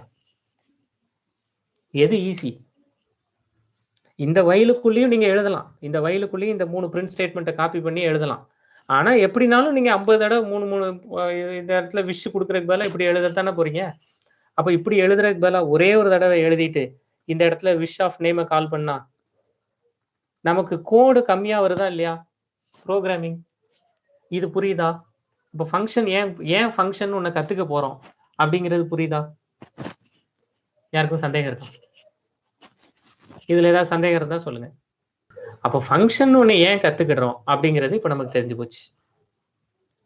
அவ்வளோதான். இப்போ நான் இதை 50 தடவை பண்ணலை, ஏன்னா ப்ரோக்ராம் ரொம்ப பெருசாக போகும். அப்போ நான் இந்த ஃபங்க்ஷனை இப்போ நான் விஷ் ஆஃப் அப்படின்னு கொடுத்து யூசர்ட்ட இருந்து பேர் வாங்கலாம். இப்போ நான் முதல் தடவை விஷ்னு கொடுத்து நேம் என்ன கொடுத்தேன், சிபி அப்படின்னு கொடுத்துட்டேன்னா, இப்போ நான் விஷ்னு கொடுத்துட்டு வேற ஒரு பேர் கொடுக்குறேன், ஸ்டீஃபன் அப்படின்னு ஒரு பேர் கொடுக்குறேன், விஷ்னு கொடுத்துட்டு தாஸ் அப்படின்னு ஒரு பேர் கொடுக்குறேன். இப்படி நான் கொடுத்துக்கலாம். இப்போ நான் 3 தடவை விஷ் கொடுத்துட்டேன்னா எனக்கு 3 மெசேஜ் வந்துருங்க. இப்படி இப்போ நான் விஷ் நேம் எதுவும் தப்பு இல்லையே. Hi Sibi, welcome to Python. Hi Stephen, welcome to Python. Hi Das, welcome to Python class. வந்துடும். அப்போ எனக்கு நான் ஃபங்க்ஷன் ஒன்று ஏன் கத்துக்கிறேன்னா கோட் ரீயூசபிலிட்டி. ஒரே கோடை நான் திரும்ப திரும்ப யூஸ் பண்றேன். அப்போ ஃபங்க்ஷன் கத்துக்கிறதோட முக்கியமான நோக்கம் கோடை ரீயூஸ் பண்றது. கோட் ரீயூசபிலிட்டிக்காக தான் நம்ம ஃபங்க்ஷன் ஒன்று கத்துக்கிறோம். இந்த ஐடியா உங்களுக்கு புரிஞ்சா போதும். சரியா? அப்போ கண்டிப்பா இங்க நான் இன்புட் கொடுக்கணுமா? இப்போ அது அடுத்த கேள்வி. இப்போ இப்படி இன்புட் கொடுக்கும் பிராக்கெட்ஸ்ல வந்து கண்டிப்பா கொடுக்கணுமா? ஒன்றும் கட்டாயம் கிடையாது. இங்க நேமே கொடுக்கல அப்படின்னா நீங்க இங்க நேம் வராது. இங்க நேம் வராம hi welcome to Python class மட்டும் கொடுக்கணும்னா நீங்க வெறுமனவே சிபின்னு கொடுக்காம ஸ்டீஃபன் கொடுக்காம நான் இப்படி கொடுக்கலாமா? தாராளமா நீங்க கொடுக்கலாம். இப்போ நான் 3 தடவை விஷ்னு கூப்பிட்டேன்னா இப்போ 0 ஆர்குமெண்ட். இதுக்கு முன்னாடி சிங்கிள் ஒரே ஒரு ஆர்குமெண்ட் இருந்தது. இப்போ நம்பர் ஆஃப் ஆர்குமெண்ட்ஸ் 0. அதாவது number of parameters, number of inputs, என்ன வேணாலும் பேர் வச்சுக்கோங்க, 0. 3 தடவை வந்துடும் எனக்கு. அவ்வளோதான். இதுதான் ஃபங்க்ஷன் டெஃபினிஷன். அப்போ ஃபங்க்ஷன் ஒன்று ஏன் கற்றுக்கிட்டோம்? ஃபங்க்ஷனுக்கு நான் எப்படி இன்புட் கொடுக்குறது, ஃபங்க்ஷன் டெஃபினிஷன் எப்படி கொடுக்குறது, ஃபங்க்ஷன் எப்படி கால் பண்ணுறது, இதெல்லாம் தெரிஞ்சுக்கிட்டோம். இன்னும் நம்ம தெரிஞ்சுக்காத ஒரு விஷயம் ரிட்டர்ன் ஸ்டேட்மெண்ட். ரிட்டர்ன் ஒன்று பேசணும், ஆனால் ரிட்டர்ன் படிக்கல, இன்னும் நம்ம பண்ணல. அப்போ நான் ரிட்டர்ன் ஸ்டேட்மெண்ட் ஏதாவது ஒரு சின்ன என்ன சொல்றது A+B மாதிரி ஒரு சின்ன மேத்தமெட்டிக்கல் சொல்யூஷன் ஒன்றுத்துக்கு போவோம். இப்போ நான் வந்து ஸ்கொயர் ரூட் கண்டுபிடிக்க போறேன், இல்லை square of given number, square of number அப்படின்னு ஒன்று கண்டுபிடிக்க போறேன். எனக்கு 5ஓட பவர் ஸ்கொயர் என்னன்னு கண்டுபிடிக்கணும். அப்படின்னா இப்போ நான் ஸ்கொயர் ஆஃப் நம்பர்னு கொடுத்தா பைத்தான் வாட் இஸ் திஸ் அப்படின்னு கேட்கும். Name square of number is not defined அப்படின்னு எரர் மெசேஜ் காமிக்கும். இப்போ நான் இதை போய் ரன் பண்ணேன்னா என்னப்பா சொல்ல வர அப்படின்னு பைத்தான் என்னை கேள்வி கேட்கும். Name error. Name square of number is not defined. ஓ உனக்கு இன்னும் டிஃபைன் பண்ணலையா? இது நான் டிஃபைன் பண்ணுறேன். டிஎஃப் இங்கே என்ன பேர் கொடுத்துருக்கணும் அப்படியே அதில் கேபிட்டல் ஸ்மால் கூட மாறாமல் வச்சுட்டு இந்த 5 வாங்கி ஸ்டோர் பண்ணி வைக்கணும்ல, அதை ஸ்டோர் பண்ணி வைக்கிறதுக்காக நம் அப்படின்னு ஸ்டோர் பண்ணிவிட்டு எனக்கு ரிட்டன் நம் இன்டூ நம். அவ்வளோதான். இப்போ ரிட்டன்னா எங்கே ரிட்டன் ஆகும்? ரோபோவை கூப்பிடுறீங்க, ரோபோ கூப்பிட்டு இந்த வேலையை முடிச்சுட்டு ரிட்டன் வந்துருன்னு சொல்கிறீங்க. ரோபோ எங்கே ரிட்டன் வரும்? நீங்கள் எங்கேருந்து கூப்பிட்டீங்களோ அதே இடத்துக்கு ரிட்டன் வரும். சரியா தப்பா? அப்போ நீங்கள் எங்கேருந்து கூப்பிட்டீங்களோ அதே இடத்துக்கு ரிட்டன் வரும்னா நீங்கள் இங்கே லைன் நம்பர் 5ல் இருந்து தான் கூப்பிட்டீங்க, அதனால லைன் நம்பர் 5க்கு ரோபோ ரிட்டன் வரும். அப்போ அது ரிட்டன் வர்றதை நான் பார்க்கலாமா? பார்க்கலாமே. ரிட்டன் வரும்போது கையில் எதை தூக்கிட்டு வரும்? நீங்கள் எந்த நம்பர் கொடுத்தீங்களோ அதை அப்படியே 2 தடவை பெருக்கி அந்த ரிசல்ட்டை கையில் எடுத்துகிட்டு வரும். நான் அதனால அதுக்கு என்ன வேணாலும் பேர் வச்சுக்கலாம். நான் சும்மா ரிசல்ட்டுன்னு அதை வாங்கி வைக்கிறேன். வாங்கி வச்சு அந்த ரிசல்ட்டை பிரிண்ட் பண்ணி பார்க்க போகிறேன். அப்போ இந்த ரிட்டர்னில் உங்களுக்கு ஏதாவது சந்தேகம் இருக்கா? 25 ஆன்சர் வந்துருச்சு. இந்த ரிட்டர்ன் கொடுக்கறதுல ஏதாவது சந்தேகம் இருந்தால் சொல்லுங்கள். அப்போ எனக்கு இதில் இருக்கிற லாபம் என்ன? நான் இன்னைக்கு 5க்கு பார்ப்பேன், அதுக்கு அடுத்து 100 நாள் 50க்கு கண்டுபிடிப்பேன், 100 நாள் 500க்கு கண்டுபிடிப்பேன். அதே ஃபங்க்ஷனை நான் திரும்ப யூஸ் பண்ணிப்பேன். அப்போ கோட் ரியூசபிலிட்டி அவ்வளோதான். இதே மாதிரி என்ன வேணாலும் எழுதலாம். இப்போ நான் எழுதியிருக்கிற மாதிரி நீங்கள் ஃபங்க்ஷன் எப்படி வேணாலும் எழுதலாம். அப்போ அடுத்து ஃபங்க்ஷன் எப்படி எழுதுறது? இந்த ஃபங்க்ஷன் புரிஞ்சிருச்சு அப்படின்னா நான் அடுத்து ஒரு ஃபங்க்ஷன் எழுத போகிறேன். அடுத்து ஒரு சின்ன ஃபங்க்ஷன் எழுதுறேன். df add of 2 நம்பர் வச்சு நம்பர் 1, நம்பர் 2. முதல்லயே ஃபங்க்ஷன் டெஃபினிஷன் எழுதிடுறேன். சரியா? ரிட்டன் இப்போ பாருங்க, இப்போ நான் என்ன பண்ணலாம்னா ரிட்டன் நம்பர் 1 ப்ளஸ் நம்பர் 2 அவ்வளோதான். இப்போ நான் ஆட் ஆஃப், இப்போ நான் இந்த இடத்துல ரிசல்ட் அப்படின்னு ஸ்டோர் பண்ண போகிறேன். Result equals to add of.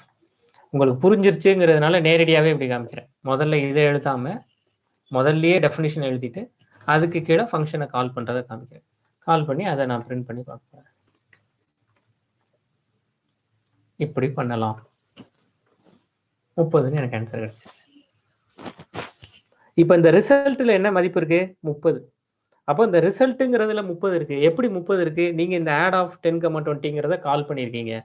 அந்த கால் பண்ண இடத்துக்கு 30ங்கிறது வருது. அப்போ இந்த ஆட் ஆஃப் 10,20ன்னு கால் பண்ண இடத்துக்கு 30 வருது. அந்த 30 எடுத்து இடது பக்கத்தில் இருக்கிற ரிசல்ட்டுக்கு நீங்கள் அசைன் பண்ணுறீங்க. அதனால தான் இதுக்கு அசைன்மெண்ட் ஆப்ரேட்டர்னு பேர். இதில் உங்களுக்கு யாருக்காவது சந்தேகம் இருக்கா? புரிகிறது. சரி, அப்போ இந்த இடத்துல இப்போ நான் என்ன பண்ண போறேங்கிறது சொல்றேன். அப்போ இந்த இடத்துல நல்லா பார்த்துக்கோங்க, இந்த ஆட் ஆஃப் 10,20 அப்படிங்கிறதுக்கு தான் 30 வருது. அந்த 30 தான் எடுத்து நீங்க ரிசல்ட்ல ஸ்டோர் பண்றீங்க. அப்போ நான் எதுக்காக ரிசல்ட்னு ஒரு வேரியபிள் எக்ஸ்ட்ராவா ஸ்டோர் பண்ணணும்? நேரடியாவே இங்க பிரிண்ட் ஆஃப் ஆட் ஆஃப் ரிசல்ட்னு இப்படி கொடுத்தா என்ன தப்பு? இந்த ரிசல்ட்டை எடுத்து விட்டுட்டு என்ன ஆட் ஆஃப் இந்த பிராக்கெட்ஸ்குள்ள இருக்கிறது முதல்ல பிரிண்ட் ஃபங்க்ஷனை பண்ண வரும். பிரிண்ட் ஃபங்க்ஷனுக்கு பிராக்கெட்ல ஆட் ஆஃப் இருக்கு, அதனால ஆட் ஆஃப் 10,20ங்கிற டெஃபினேஷனுக்கு போகும். இந்த பிராக்கெட்ஸ்ல கொடுத்துருக்கிறது ஆஃப்னு வாசிப்பாங்க. சரியா? ஆட் ஆஃப் 10,20 அப்படின்னு வாசிப்பாங்க. ஆட் 10,20ன்னு சொல்ல மாட்டாங்க. சரியா? பொதுவாக ப்ரோக்ராமர்ஸ் அப்படி வாசிப்பாங்க. அப்போ ஆட் ஆஃப் 10,20 அப்படின்னா ஆட் ஆஃப் 10,20 டெஃபினேஷன் எங்க இருக்கு? இங்க இருக்கு. இதுல 10ங்கிறது எங்க போய் உட்காந்துரும்? 10ங்கிறது நம்பர் 1ல, 20ங்கிறது நம்பர் 2ல. சரி, அது ரெண்டும் சேர்ந்து 30ங்கிறத ரிட்டர்ன் பண்ணும். 30ங்கிறத எங்க ரிட்டர்ன் பண்ணும்? இந்த இடத்துக்கு வரும். இந்த இடத்துக்கு வர்றதுதான் நீங்க ரிசல்ட்ல இதுக்கு முன்னாடி ஸ்டோர் பண்ணீங்க. அதை அப்படியே பிரிண்ட் பண்ணிட்டா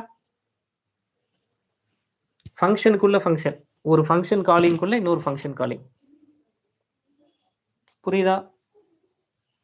இதை நம்ம ஏற்கனவே பண்ணியிருக்கோம். இந்த ஃபங்க்ஷனுக்குள்ள ஃபங்க்ஷன்லாம் நான் உங்களுக்கு சொல்லணுங்கிற தேவையில்லை. நீங்க இந்த int of, input of, enter நம்பர்லாம் ஏற்கனவே பண்ணியிருக்கீங்க.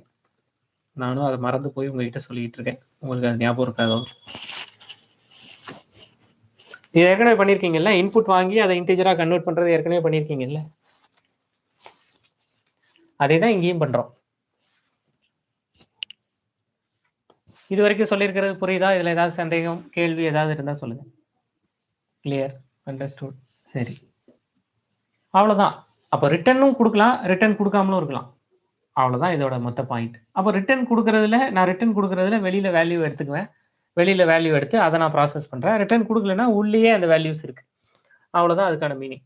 அப்போ ரிட்டர்ன் கொடுத்தா என்ன ஆகும், ரிட்டர்ன் கொடுக்கலன்னா என்ன ஆகும்? வேற சில ஆங்கிள் டெக்னிக்கலா இதை பார்க்கலாம் சும்மா. அப்போ பொதுவா என்ன பண்ணலாம்னா, பைத்தான் வந்து பைத்தான்ல வந்து எல்லாத்தையுமே ஆப்ஜெக்ட்னு சொல்லுவாங்க. Everything is object in Python. இப்போ பைத்தான் இந்த question, Python is 100% object oriented programming language, true false அப்படின்னா ஆமா, yes, in Python everything is object. சரியா? இது ஒரு பாயிண்ட் டிஸ்கஸ் பண்ணுவாங்க, பின்னாடி நம்ம இதை பேசுவோம். எல்லாமே ஆப்ஜெக்ட் தான். அப்போ எல்லாமே ஆப்ஜெக்ட்னா நீங்க என்ன சொல்றீங்க? அப்போ ஜாவாவுன்னா object oriented programming language, C++ தான் object oriented programming language, C# தான் ஆப்ஜெக்ட் ஓரியன்டட் ப்ரோக்ராமிங் லாங்குவேஜ் அப்படின்னா இல்ல, Java is not 100% object oriented programming language. என்னங்க சொல்றீங்க? ஜாவாவே ஆப்ஜெக்ட் ஓரியன்டட் ப்ரோக்ராமிங்ல பெரிய லாங்குவேஜ், அது 100% ஆப்ஜெக்ட் ஓரியன்டட் கிடையாதா அப்படின்னா ஆமா, அது 100% கிடையாது. ஏன் கிடையாது அப்படின்னா ஜாவால ஆப்ஜெக்ட் இல்லாம சின்ன சின்ன ப்ரோக்ராம்ஸ் பண்றதுக்கான வசதிகள், ப்ரொவிஷன்ஸ் அதுல இருக்கு. அது ஒருவேளை நீங்க ஜாவா பேக்ரவுண்ட்ல இருந்து வந்தாலோ இல்ல ஜாவா படிச்சிருந்தாலோ அவங்களுக்கு மட்டும் சொல்றேன், மற்றவங்க விட்டுருங்க. மற்றவங்களுக்கு வந்து இன்ட், ஃப்ளோட், டபுள், கேர் இந்த மாதிரியான பிரிமிட்டிவ் டேட்டா டைப்ஸ் ஜாவால உண்டு. அந்த பிரிமிட்டிவ் டேட்டா டைப்ஸ் இருக்கிறதுனால ஜாவாவை 100% ஆப்ஜெக்ட் ஓரியன்டட் ப்ரோக்ராமிங் லாங்குவேஜ்னு சொல்ல மாட்டாங்க. 100% இல்லைன்னா என்ன அர்த்தம்? 99.9 அர்த்தம். அவ்வளவுதான். அதுல ஒன்றும் பெரிய டிஸ்கஷனுக்கு ஒன்றும் இடம் இல்லை. இருந்தாலும் அது 100% இல்லைங்க அப்படின்னு கேள்வி கேட்பாங்க. ஆனா பைத்தான்ல everything is object. Everything is ஆப்ஜெக்ட்னா என்ன அர்த்தம்? அப்ப அடுத்த கேள்வி என்ன வந்துடும்? அப்ப ஆப்ஜெக்ட்னா என்னங்க அப்படிங்கிற கேள்வி வந்துடும். ஆப்ஜெக்ட்ங்கிறது ஒரு மெமரி ஸ்பேஸ். சுருக்கமா புரிஞ்சுக்கணும்னா ஆப்ஜெக்ட்ங்கிறது ஒரு மெமரி ஸ்பேஸ். உங்களுக்கு ரொம்ப ஈஸியா புரிஞ்சுக்கிட்டதுக்கு உங்களோட கம்ப்யூட்டர்ல நீங்க ஒரு 500 MP3 சாங்ஸ், தமிழ் பாட்டு, AR Rahman songs, Ilaiyaraaja songs, Devi Sri Prasad, இந்த மாதிரி இமான், இந்த மாதிரி ஒவ்வொரு மியூசிக் டைரக்டர் வச்சு ஒரு 500 MP3 சாங்ஸ் ஸ்டோர் பண்றீங்க. உங்களால 500 சாங்ஸும் ஒரே சைஸை தான் ஆக்குபை பண்ணும், 500 சாங்ஸும் ஒரே செகண்ட்ஸ் தான் ஓடும்னு உறுதி சொல்ல முடியுமா? சொல்ல முடியாது. அப்போ ஒவ்வொரு பாட்டுக்கும் ஒவ்வொரு சைஸ், ஒன்று 5 MB இருக்கும், ஒன்று 5.5 MB இருக்கும், ஒன்று 4.5 MB தான் இருக்கும். அது அந்தந்த பாட்டு எவ்வளவு பெருசுங்கிறத பொறுத்தது. அப்போ கண்டிப்பா ஒவ்வொன்றும் ஒரு ஆப்ஜெக்ட். டெக்னிக்கலா பேசுறதா இருந்தா நீங்க ஸ்டோர் பண்ற ஒவ்வொரு MP3 சாங்கும் ஒரு ஆப்ஜெக்ட். அப்போ இந்த ஒவ்வொரு ஆப்ஜெக்ட்டுக்கும் எவ்வளவுங்க மெமரி வேணும், எவ்வளவு மெமரி வேணுங்கிறது தெரியாது. அது டைனமிக். அப்போ இது எப்படி ஸ்டோர் ஆகும்? அப்போ ஆப்ஜெக்ட்லாம் பைத்தான்ல ஆப்ஜெக்ட்லாம் எப்படி ஸ்டோர் ஆகும்? MP3 சாங் எப்படி ஸ்டோர் ஆகுது? வேற வேற மெமரியில தானே ஸ்டோர் ஆகுது. அதே மாதிரி பைத்தான்லயும் ஒவ்வொரு ஆப்ஜெக்ட்டும் ஒவ்வொரு மெமரி சைஸ்ல ஸ்டோர் ஆகும். அப்போ ஆப்ஜெக்ட்டுக்கு மெமரி ஸ்பேஸ், மெமரி சைஸ் என்ன அப்படின்னா ஆப்ஜெக்ட்டுக்கான மெமரி ஸ்பேஸ் தெரியாது. அது டைனமிக்கா இருக்கும். அதுக்கு தான் அந்த MP3 சாங்ஸ் அந்த கதையை சொன்னேன். அப்போ ஆப்ஜெக்ட்டுக்கு மெமரி சைஸ் டைனமிக்கா இருக்கும்னா ஃபங்க்ஷனுக்கு நம்ம ஒரு வேலையை செய்ய சொல்றோம், கம்ப்யூட்டரை கூப்பிடுறோம், கம்ப்யூட்டர் ஆன் பண்றோம், கம்ப்யூட்டர் ஆன் பண்ணி நம்ம நெட்ல இருந்து ஒரு பெரிய புக்கை டவுன்லோட் பண்றோம். எவ்வளவு நேரம் ஆகும் தெரியாது. அது உங்க கம்ப்யூட்டரோட ஸ்பீடு அப்போ எப்படி இருக்கு, அப்போ இன்டர்நெட் ஸ்பீடு எப்படி இருக்கு, அப்போ நீங்க அந்த புக்கை எங்க இருந்து டவுன்லோட் பண்றீங்களோ அந்த சர்வரோட ஸ்பீடு எப்படி இருக்கு, இந்த மாதிரி நிறைய ஃபேக்டர்ஸ் இருக்கு. இந்த ஃபேக்டர் எல்லாம் பொறுத்து தான் நீங்க டவுன்லோடுன்னு கொடுத்துருக்கிற அந்த ஆக்டிவிட்டி, அந்த ஆக்ஷன் எவ்வளவு நேரத்துல முடியும் அப்படிங்கிறத சொல்ல முடியும். சரியா தப்பா? இந்த கதையெல்லாம் ஏன் இங்க வந்து பேசுறீங்க? அதெல்லாம் சரியா, அதெல்லாம் ஏன் இங்க வந்து பேசுறீங்க அப்படின்னா நீங்க அங்க பண்ற டவுன்லோடுங்கிற ஆக்ஷன் தான் அங்க, அதுக்கு பேர் ஆக்ஷன். நீங்க பண்ணீங்கன்னா நான் டவுன்லோட் பண்ணிட்டு இருக்கேன், ஒரு வேலை செஞ்சுட்டு இருக்கேன்னு தமிழ்ல சொல்லுவீங்க. இங்க அதுக்கு பேரு ஃபங்க்ஷன். பைத்தான்ல அதுக்கு பேரு ஃபங்க்ஷன். அவ்வளவுதான். அப்போ அந்த வேலையும் பைத்தானை பொறுத்தளவுல அப்போ அந்த வேலை முடியறதுக்கு எவ்வளவு மெமரி தேவைப்படும்? என்கிட்ட வந்து ஆடுன்னு ஒரு வேலையை செய்ய சொல்லியிருக்காங்க. பைத்தானோட பாயிண்ட் ஆஃப் வியூல சொல்றேன். பைத்தான் எப்படி புரிஞ்சுக்கணும்னா என்கிட்ட ஆடுன்னு ஒரு வேலையை செய்ய சொல்லியிருக்காங்க. லைன் நம்பர் 5ல ஆடுக்கு ஒரு டெஃபினிஷன் கொடுத்துட்டாங்க. இந்த ஆடு ரொம்ப சுருக்கமா நம்பர் 1 + நம்பர் 2 ஆகி போச்சு, பிரச்சனை இல்லை. இல்ல இந்த ஆடுல வந்த நம்பரை இன்டிஜரா கன்வெர்ட் பண்ணி, 2வது நம்பரை ஃப்ளோட்டா கன்வெர்ட் பண்ணி ரிசல்ட் கண்டுபிடிச்சு அந்த ரிசல்ட்டை ஸ்ட்ரிங்கா மாத்தி எனக்கு அனுப்புங்க அப்படின்னு சொன்னா கூட ஒரு 2 செகண்ட் நேரம் இருக்கலாம். நேரடியாவே நம்பர் 1 நம்பர் 2 ஆட் பண்ணி சொல்லுங்க அப்படின்னா உடனே அனுப்பிடலாம். இந்த ஆடே வந்து சைன் 45 காஸ் 45ன்னு இருந்தா அது வேற ஒரு அப்ரோச்ல டைம் எடுக்கலாம். அப்போ இந்த ஆடுங்கிற ஃபங்க்ஷனுக்கு எவ்வளவு நேரம் ஆகும்? அது டைனமிக் தாங்க. அப்போ ஆப்ஜெக்டோட மெமரியும் டைனமிக். நல்லா பார்த்துக்கோங்க. பைத்தான்ல ஆப்ஜெக்ட் எழுதுறோம், ஆப்ஜெக்ட்டுக்குன்னு எவ்வளவு மெமரி சைஸ் சொல்ல முடியாது, அது டைனமிக். சரியா? அதே மாதிரி தான் ஃபங்க்ஷனும். ஒரு ஃபங்க்ஷனை பண்றதுக்கு எவ்வளோ மெமரி வேணும், எவ்வளோ ப்ராசஸர் டைம் வேணும் தெரியாது. அதுவும் டைனமிக். உறுதியா சொல்ல முடியாது. இவ்வளவுதான் அப்படின்னு ஒரு ஃபிக்ஸ்டு டைம் சொல்ல முடியாது. இது வரைக்கும் சொல்லியிருக்கிறது புரியுதா? இதுல ஏதாவது கேள்வி இருக்கா? இதெல்லாம் எதுக்கு சொல்றீங்க அப்படிங்கிற கேள்வி வேணா உங்களுக்கு இருக்கலாம். அதுக்கு நான் அடுத்து பதில் சொல்றேன். சொன்ன கதை புரியுதா? சார் ஆப்ஜெக்ட்ஸ்னு எது எது சொல்றீங்கன்னு சும்மா ஒரு எக்ஸாம்பிள் இதுலயே அப்படியே சொல்ல முடியுமா? நல்ல கேள்வி. ஆப்ஜெக்ட்டை பத்தி நம்ம இன்னும் பேசல. கரெக்டா? ஆப்ஜெக்ட் ஓரியன்டட் ப்ரோக்ராமிங், ஆப்ஜெக்ட்னா என்ன அப்படிங்கிறதெல்லாம் பத்தி நம்ம இன்னும் பேசல. பின்னாடி ஆப்ஜெக்ட்னு ஒன்றை பத்தி பேச போறோம். இப்போ பொதுவா எப்போ ஆப்ஜெக்டை பத்தி பேசணும்னா கிளாஸ் கிரியேட் பண்ணதுக்கு அப்புறம் தான் ஆப்ஜெக்டை பேசணும். நம்ம ஒரு கிளாஸை கிரியேட் பண்ணுவோம். அப்படி ஒரு கிளாஸ் கிரியேட் பண்ணதுக்கு அப்புறம் தான் ஆப்ஜெக்டை பத்தி பேசுவோம். சரியா? அப்ப அடுத்த கேள்வி என்ன வந்துடும்?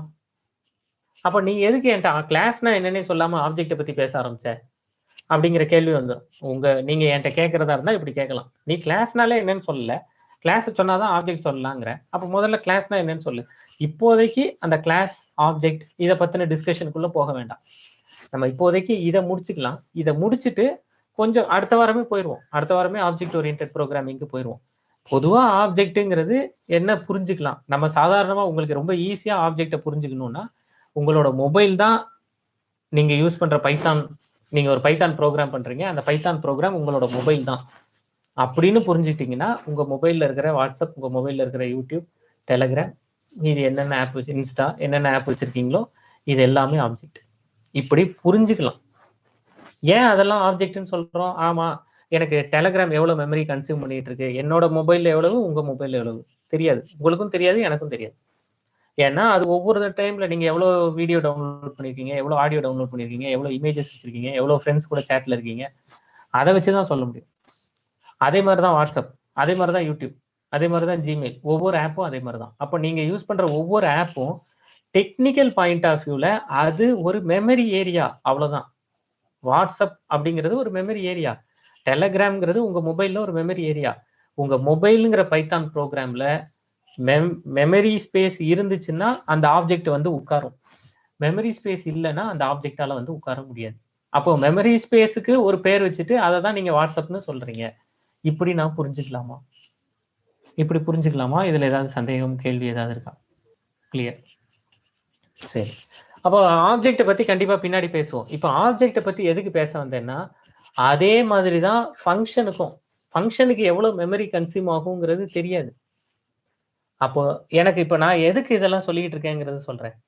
இப்போ ஆடுங்கிறத நீங்க பிரிண்ட் பண்ணி பாக்குறீங்கல்ல, கரெக்டா? இப்போ ஆட் வந்து ரிட்டர்ன் பண்ணது பிரிண்ட் பண்ணி பாக்குறீங்க. இப்போ ஆட்ல இருந்து நான் எதையுமே ரிட்டர்ன் பண்ணல. இப்படி வச்சுக்கிட்டா என்ன ரிட்டர்ன் ஆகும்? இதுதான் என்னோட கேள்வி.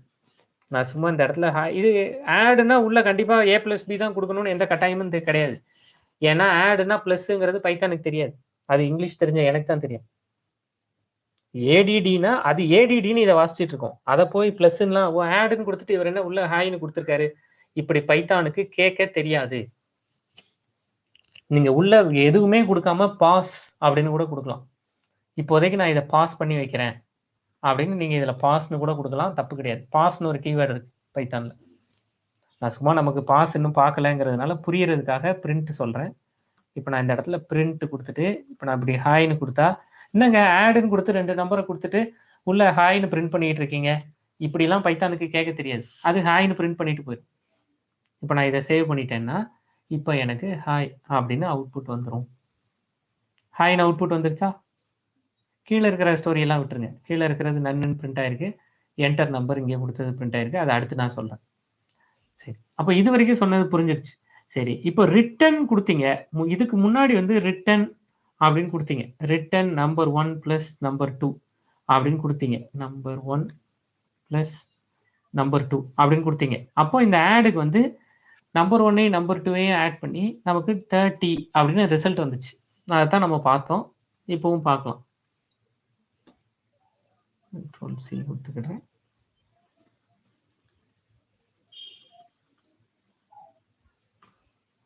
இப்போ ஹாய் 30 அப்படின்னு ரிசல்ட் வந்துச்சு.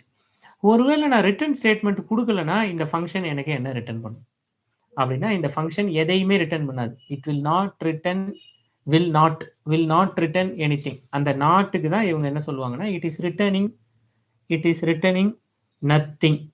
அப்போ அதை எப்படி சொல்றது? it returns none அப்படின்னு சொல்லுவாங்க. இதை கமெண்ட் பண்ணிக்கிறேன்.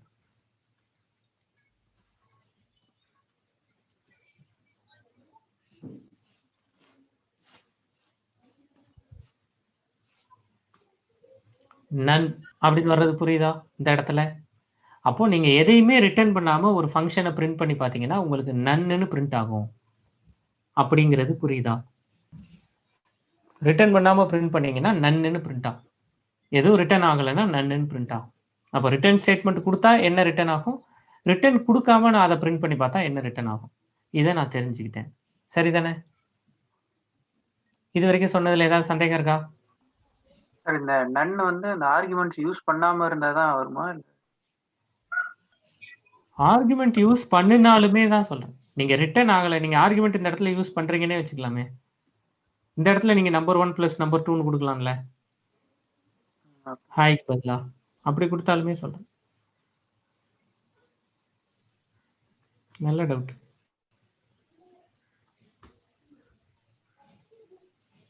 இந்த இடத்துல இப்ப நான் நீங்க கேட்ட மாதிரி ஆர்குமெண்ட்டை யூஸ் பண்ணியிருக்கேன். நம்பர் 1 + நம்பர் 2ங்கிறது ஆர்குமெண்ட்டை யூஸ் பண்ணியிருக்கேன். யூஸ் பண்ணி அவுட்புட்டை உள்ள பிரிண்ட் ஆயிருக்கு. ஆனா எனக்கு வெளியில ரிட்டர்ன் ஆகுறது நன்னு ரிட்டர்ன் ஆகுது. இது புரியுதா? ஆனா இது நீங்க எது ஒரு தடவை இந்த மாதிரி நன் வர்றது ஒரு ப்ராப்ளமா இருக்காதா? சில இதுக்கு வெறும் பிரிண்ட் மட்டும் பண்ற மாதிரி. இல்ல நீங்க அப்போ நீங்க வெறும் பிரிண்ட் மட்டும் பண்றதா இருந்தா ஆட் ஃபங்க்ஷனை கால் பண்ணுங்க, பிரிண்ட் பண்ணாதீங்க.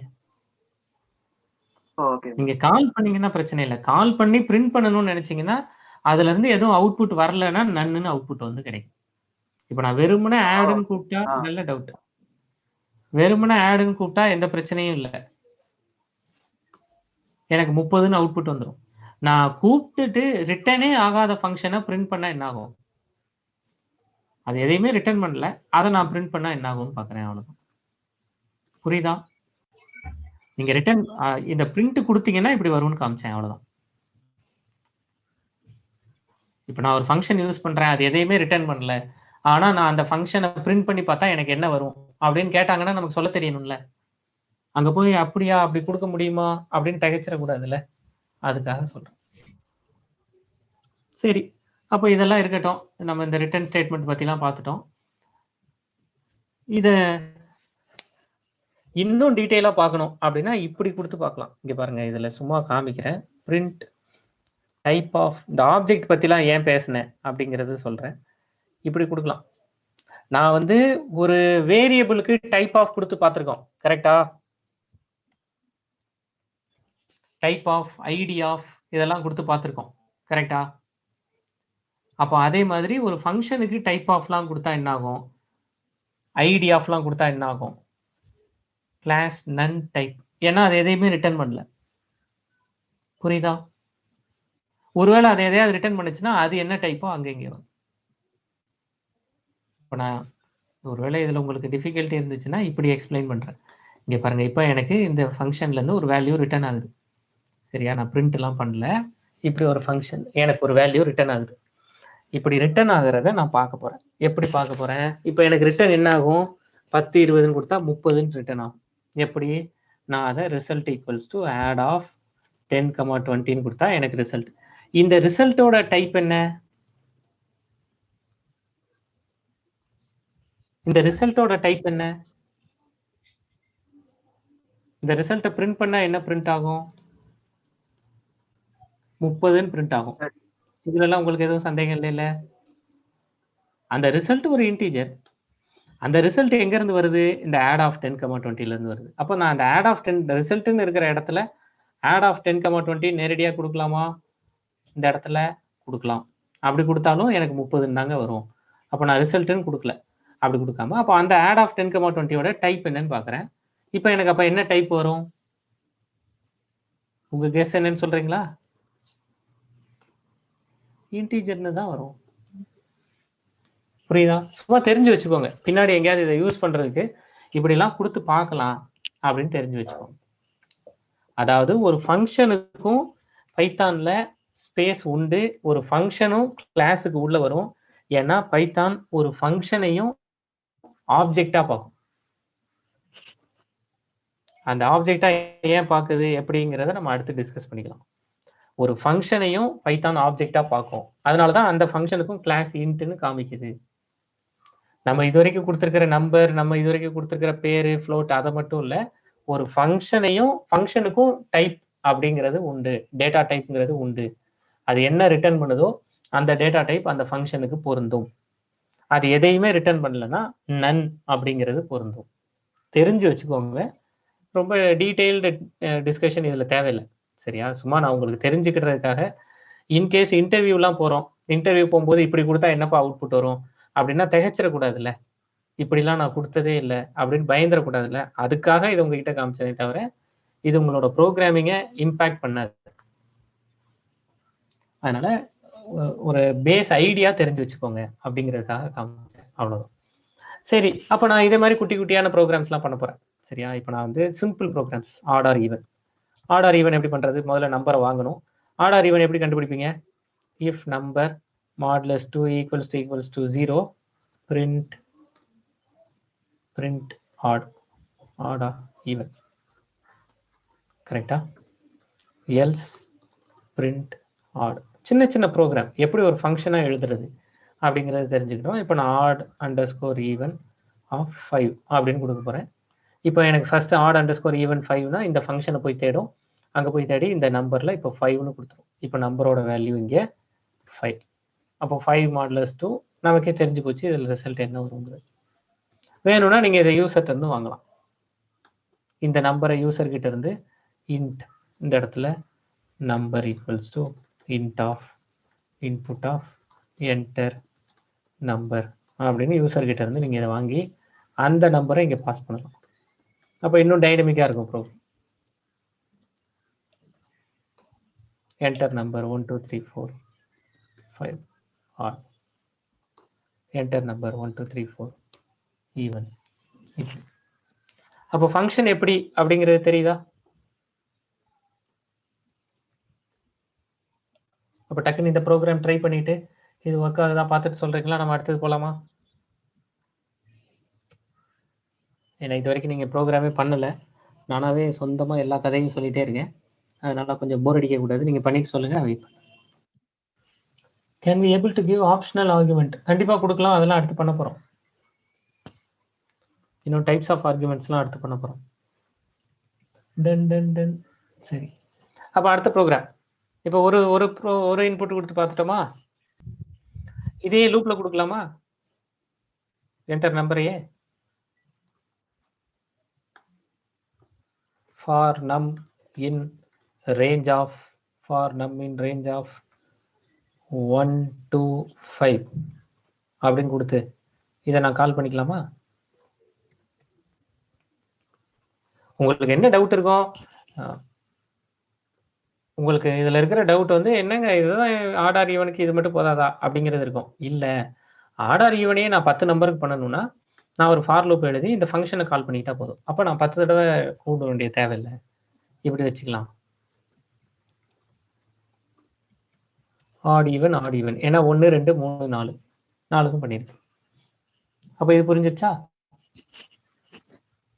ரைட், அதே ப்ரோக்ராம் தான் பண்ணியிருக்கேன், சும்மா ரேஞ்ச் கொடுத்து பண்ணி வச்சிருக்கேன், அவ்வளோதான். ரொம்ப முக்கியமான ஒரு விஷயம், ரொம்ப முக்கியமான விஷயம், அந்த ரிட்டர்ன் ஸ்டேட்மெண்ட் பற்றி டிஸ்கஸ் பண்ணிட்டு இருந்தோம்ல. அந்த ரிட்டர்ன் ஸ்டேட்மெண்ட் பற்றி டிஸ்கஸ் பண்ணதில் ஒரு முக்கியமான விஷயம் சொல்கிறேன். மீதி எல்லா லாங்குவேஜஸ்லையும் ரிட்டர்னிங் மல்டிபிள் வேல்யூஸ் அப்படிங்கிறதுக்கு பாசிபிலிட்டியே கிடையாது. பைத்தான் அதில் என்டையராக டிஃபர் ஆகும். நிறைய வேல்யூஸை பைத்தான்லேருந்து ரிட்டர்ன் பண்ண முடியும். மீதி எல்லா லாங்குவேஜஸ்லையும் ஒரே ஒரு வேல்யூ தான் ரிட்டர்ன் பண்ண முடியும். ரிட்டர்ன் கொடுத்து பக்கத்தில் ஒரு வேல்யூ தான் ரிட்டர்ன் பண்ண முடியும். அது ஆப்ஜெக்டாக இருக்கலாம், அது அரேவாக இருக்கலாம், அரே லிஸ்ட்டாக இருக்கலாம், எப்படி வேணாலும் இருக்கலாம். ஆனால் ஒரு வேல்யூ தான் பண்ண முடியும். பைத்தானில் அப்படி இல்லை. எப்படி? இப்போ நான் காமிக்கிறேன் பாருங்களேன். நான் வந்து ஒரு சின்ன கால்குலேட்டர் ப்ரோக்ராம் பண்ண போகிறேன். எப்படின்னு பாருங்கள். இப்போ டெஃபினிஷன் கால்குலேட், இதான் என்னோட டெஃபினிஷன். 2 நம்பர் வாங்க போகிறேன், நம்பர் 1 நம்பர் 2 ரெண்டையும் வாங்க போகிறேன். ரெண்டையும் வாங்கிட்டு முதல்ல ஆட் பண்ண போகிறேன். ஆடோட ரிசல்ட்டை ஆடுன்னு ஸ்டோர் பண்ணிக்கிறேன். Number 1 plus number 2. சரி, அடுத்து சப்ட்ராக்ட் கழிக்க போகிறேன். நம்பர் 1 மைனஸ், பேரலாகவே நீங்களும் பண்ணணுன்னாலும் பண்ணுங்கள். Number 1 minus number 2. அடுத்து மல்டிப்ளிகேஷன், பெருக்கல் number 1 into number 2. Division, number 1 divided பையோ இல்லை ஃப்ளோர் டிவிஷனோ நம்பர் 2 எப்படி வேணாலும் கொடுத்துக்கோங்க. இப்போ பாருங்க, இவ்வளவும் பண்ணிட்டு return add comma sub comma multiplication comma division, இதை நான் ரிட்டர்ன் பண்ணலாம். அப்ப இது எப்படிங்க ரிட்டர்ன் பண்ணுவீங்க பாருங்களேன். பிரிண்ட் ஆஃப் கால்குலேட் ஆஃப் என்ன கொடுத்துக்கலாம், 100,50 அப்படின்னு கொடுத்துக்கிறேன். அதை அப்படியே பிரிண்ட் பண்ணி பார்க்கணுங்கிறதுனால முன்னாடி பிரிண்ட் ஆஃப் கொடுத்துக்கிறேன். என்ன ரிட்டர்ன் ஆகுது பார்ப்போமா? என்ன ரிட்டர்ன் ஆகுது? 150, 50, 500, 5000, 2ன்னு வந்துருச்சா? இது உங்களுக்கு புரியுதா? இப்படி மல்டிபிள் வேல்யூஸை ரிட்டர்ன் பண்ண முடியும். ரிட்டர்னுக்கு அப்புறமா மல்டிபிள் வேல்யூஸ் கொடுக்க முடியும். புரியுதா? செஞ்சு பார்த்துறீங்களா? இப்போ என்ன டிஸ்கஷன் தெரியுமா இதுல? இது என்ன டேட்டா டைப்ல ரிட்டர்ன் ஆயிருக்கு அப்படிங்கிறது தான். இப்போ சிபி அதை முதல்லயே கண்டுபிடிச்சு சொல்லிட்டேன். இது வந்து ஒரு டியூப்புலா ரிட்டர்ன் ஆயிருக்கு அப்படின்னு. நீங்களும் ஒத்துக்கிட்டீங்களா இதெல்லாம் டியூப்புள் தான் அப்படின்னு? இந்த பிராக்கெட் இருந்தாலே டியூப்புள் தான். அப்போ ஏன் இது டியூப்புலா ரிட்டர்ன் ஆகுது? ஆமா, டியூப்புள்ல பேக்கிங் அன்பேக்கிங்னு ஒன்று படிச்சிருக்கோம், ஞாபகம் இருக்கா? நீங்க ஏபிசிடி 4 வேல்யூ வச்சுட்டு ஏபிசிடி ஈக்குவல்ஸ் 2 அப்படின்னு நீங்க ஸ்டோர் பண்ணலாம். இப்போ நீங்க டியூப்புள் முன்னாடி நம்ம டியூப்புள் படிச்சது ஞாபகம் இருக்கா? டி ஈக்குவல்ஸ் 2 நீங்க 10 எந்த பிராக்கெட்டும் கொடுக்காமலே கொடுத்தாலே அது டியூப்புலா எடுத்துக்கும். கமா கமா கமா குழமா கொடுத்தாலே அது டியூப்புலா எடுக்கும். இது நம்ம படிச்சது உங்களுக்கு ஞாபகம் இருக்கா? டியூப்புள்ல இது படிச்சது ஞாபகம் இருக்கு. ஒருவேளை ஞாபகம் இல்லைன்னா நோட் பண்ணி வச்சுக்கோங்க. ஏன் இது தனித்தனி வேல்யூ எல்லாம் போய் இப்படி எனக்கு பிராக்கெட்ஸ்ல டியூப்புலா ஸ்டோர் ஆகுது? அப்போ டியூப்புலா ஸ்டோர் ஆகுது நான் எப்படி கன்ஃபார்ம் பண்றது? முதல்ல ரொம்ப ஈஸி. ரிசல்ட்டை ஸ்டோர் பண்ணுங்க. Result equals to calculate of 100,50 அப்படின்னு கொடுங்க. இந்த இடத்துல ரிசல்ட்டை பிரிண்ட் பண்றீங்கல்ல, ரிசல்ட்டை பிரிண்ட் பண்ற மாதிரியே டைப் ஆஃப் ரிசல்ட் அப்படின்னு பிரிண்ட் பண்ணுங்க. என்ன பிரிண்ட் ஆகுதுன்னு பாருங்க, டியூப்புள்னு பிரிண்ட் ஆகும். ஏன் டியூப்புள்னு பிரிண்ட் ஆகுது? ஏன்னா ஸ்டோர் ஆகுறது தனித்தனி வேல்யூஸா வரும்போது அது பேக் ஆகி ஒரு டியூப்புலா மாறிடுது. அப்போ நான் இந்த வேல்யூஸை தனித்தனியாவே பார்க்க முடியாதா? 4 ரிசல்ட்டையும் என்னால் தனித்தனியா எடுக்க முடியாதா? எனக்கு இப்போ ஆடோட ரிசல்ட் மட்டும் வேணும், சப்ட்ராக்டோட ரிசல்ட் மட்டும் வேணும். இதை நான் தனித்தனியா பிரிண்ட் பண்ணணும்னா நான் என்ன பண்றது? டியூப்புள் வேல்யூஸை தனித்தனியா நமக்கு பிரிண்ட் பண்ண தெரியுமா? டியூப்புள் வேல்யூஸை தனித்தனியா பிரிண்ட் பண்ண தெரியுமா? ஒரு எக்ஸ்டெண்ட் ரிசல்ட் அவ்வளவுதான். For X in result print X, அவ்வளவுதானே.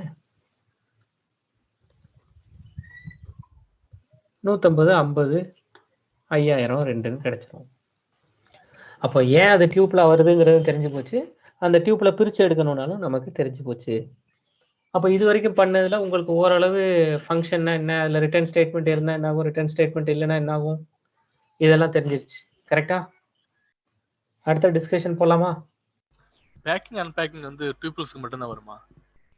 ஆமா, ஏன்னா நீங்க பிராக்கெட் கொடுக்காம கொடுத்தீங்கனாலே அது டியூப்ல தான் போய் உட்காரும்.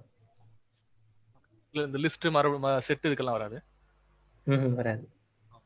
சரி, அப்போ நம்ம அடுத்த டிஸ்கஷனுக்கு போயிடலாம். அடுத்த டிஸ்கஷன் தான் இப்போ ஸ்டீஃபன் ஏற்கனவே இடையில கேட்டார். என்ன கேட்டாரு? நீங்க வந்து ஆர்குமெண்ட்ஸ் பத்தி சொல்லுங்க அப்படின்னு கேட்டார். Types of arguments. அப்போ நமக்கு இப்போ ஆர்குமெண்ட்ஸ்னா என்னன்னு தெரியும். நம்ம ஃபங்க்ஷனுக்கு கொடுக்குற இன்புட்டுக்கு பேர் தான் ஆர்குமெண்ட்ஸ் அப்படிங்கிறது நமக்கு ஏற்கனவே தெரியும். அதுல என்னென்ன டைப்லாம் இருக்கு. மற்ற ப்ரோக்ராமிங் லாங்குவேஜஸ்ல இவ்வளோ டைப்ஸ் கிடையாது. பைத்தான்ல இதுல கொஞ்சம் டிஃபர் ஆகும். இப்படி டைப்ஸ் உண்டு. என்னென்னலாம் உண்டு அப்படின்னா, முதல்லயே நம்ம வந்து ஆர்குமெண்ட்ஸ்ல என்ன பார்த்தோம் அப்படின்னா, இப்போ நான் உங்ககிட்ட என்ன சொன்னேன், நான் வந்து விஷ் அப்படின்னு ஒரு ஃபங்க்ஷன் ரெடி பண்ணேன். அதுல நேம் வாங்கினேன். அப்படி நேம் வாங்கிட்டு இந்த இடத்துல பிரிண்ட் நேம் அப்படின்னு நான் கொடுத்தேன். இந்த இடத்துல விஷ் ஆஃப் அப்படின்னு கொடுத்து நீங்க சிபின்னு கொடுத்தீங்கன்னா, இப்போ இந்த சிபிங்கிறது ஆக்சுவலா நீங்க கொடுக்குற ஃபார்மல் ஆக்சுவல் இன்புட். அந்த ஆக்சுவல் இன்புட்டுக்கு என்ன பேருன்னா ஆக்சுவல் ஆர்குமெண்ட் அப்படின்னு பேர். இங்கே வந்து அதுக்கு என்ன பேரு அப்படின்னா, இங்கே அதுவே ஃபார்மல் ஆர்குமெண்ட் அப்படின்னு பேரு. ஃபார்மல் ஆர்குமெண்ட்ஸ்னு பேரு, அப்படி இல்லைன்னா இது பேராமீட்டர்ஸ்னு பேரு. அப்போ இந்த ஆர்குமெண்ட்னா என்ன, பேராமீட்டர்னா என்ன, இது நமக்கு இப்போ கிளியர். இதுல டைப்ஸ் எல்லாம் இருக்கு பைத்தான்ல. இதுல ஒரு 4-5 டைப் இருக்கு. 4-5 இல்ல 4 டைப் இருக்கு. என்னென்ன டைப்லாம் இருக்குன்னு சொல்றேன். Number 1 positional arguments.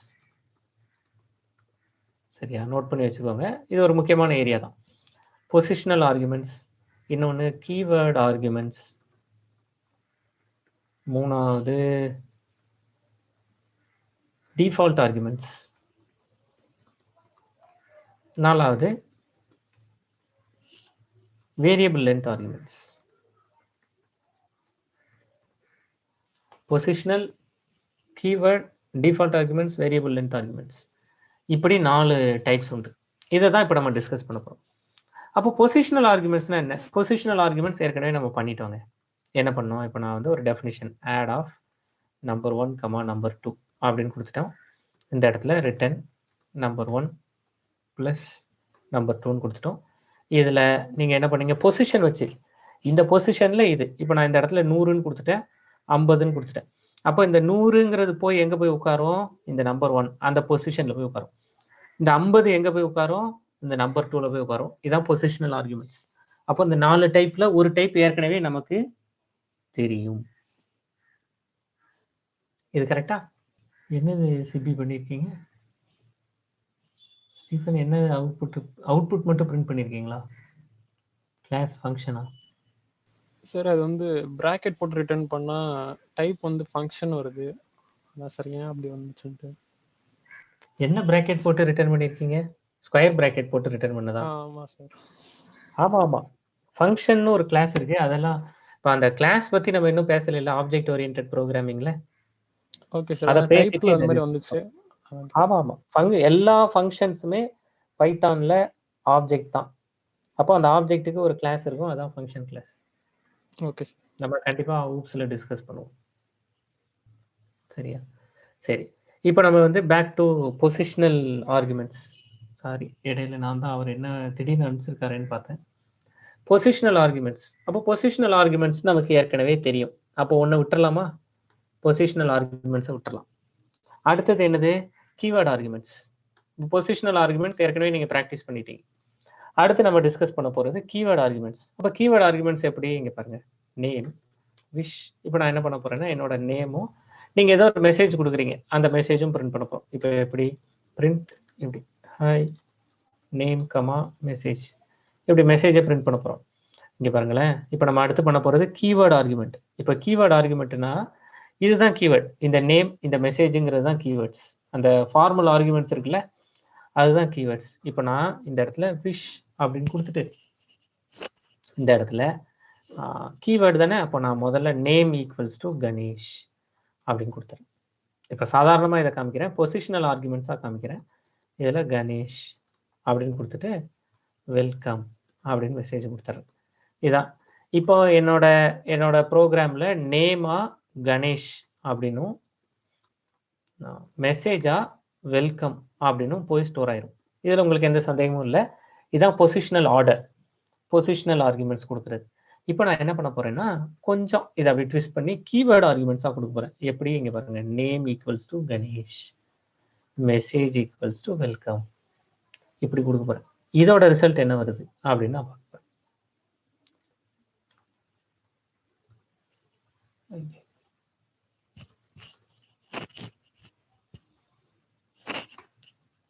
Hi Ganesh வெல்கம்னு வந்துருச்சா? இதுதான் கீவேர்டு ஆர்குமெண்ட். நீங்கள் அந்த கீவேர்டையே கொடுத்து ஆர்குமெண்ட்டை கொடுக்குறது. இதில் என்னங்க இருக்குது? இதை கொடுக்காமலே கணேஷ் வெல்கம்னு கொடுத்தாலே அதான் வரும். இந்த இடத்துல நேம்னு கொடுக்காம மெசேஜ்னு கொடுக்காம நீங்கள் கணேஷ் வெல்கம்னு கொடுத்தாலும் அதே அவுட்புட் தான் வரப்போகுது. இதுக்கு எதுக்கு நான் கீவேர்டு ஆர்குமெண்ட்டுன்னு ஒன்று கற்றுக்கிட்டு இதில் நேம் ஈக்குவல்ஸ் டு, இதில் மெசேஜ் ஈக்குவல்ஸ் டு நான் ஏன் கொடுக்கணும் அப்படின்னு உங்களுக்கு கேள்வி இருந்தால் உங்கள் கேள்வி கரெக்ட்.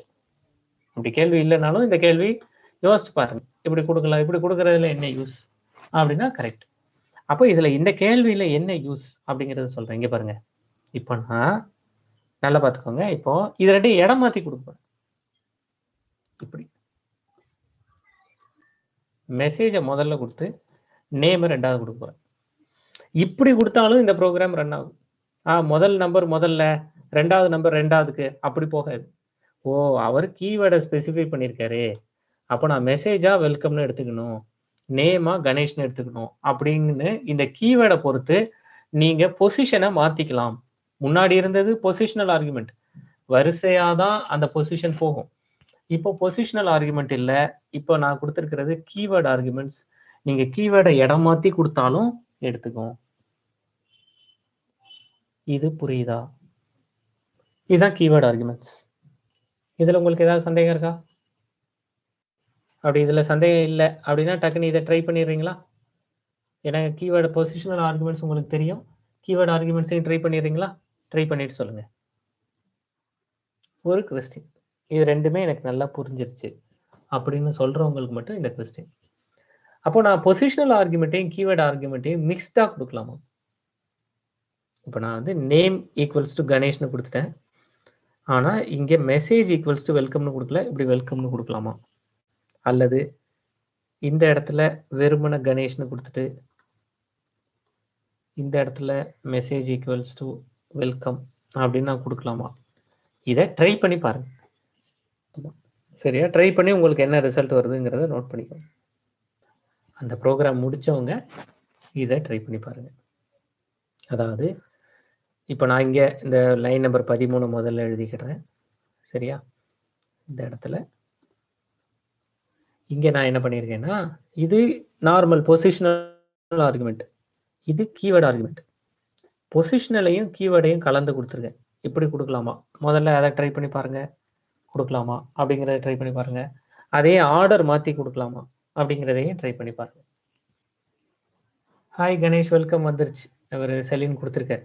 இடம் மாற்றி கொடுத்து பாருங்க செலின். இந்த லைன் நம்பர் 13ல் கொடுத்துருக்கேன்ல, மேலே இருக்க 12 கமெண்ட் பண்ணிட்டு 13 கொடுத்து பாருங்க. அப்படி கொடுக்கலாமான்னு பாருங்க.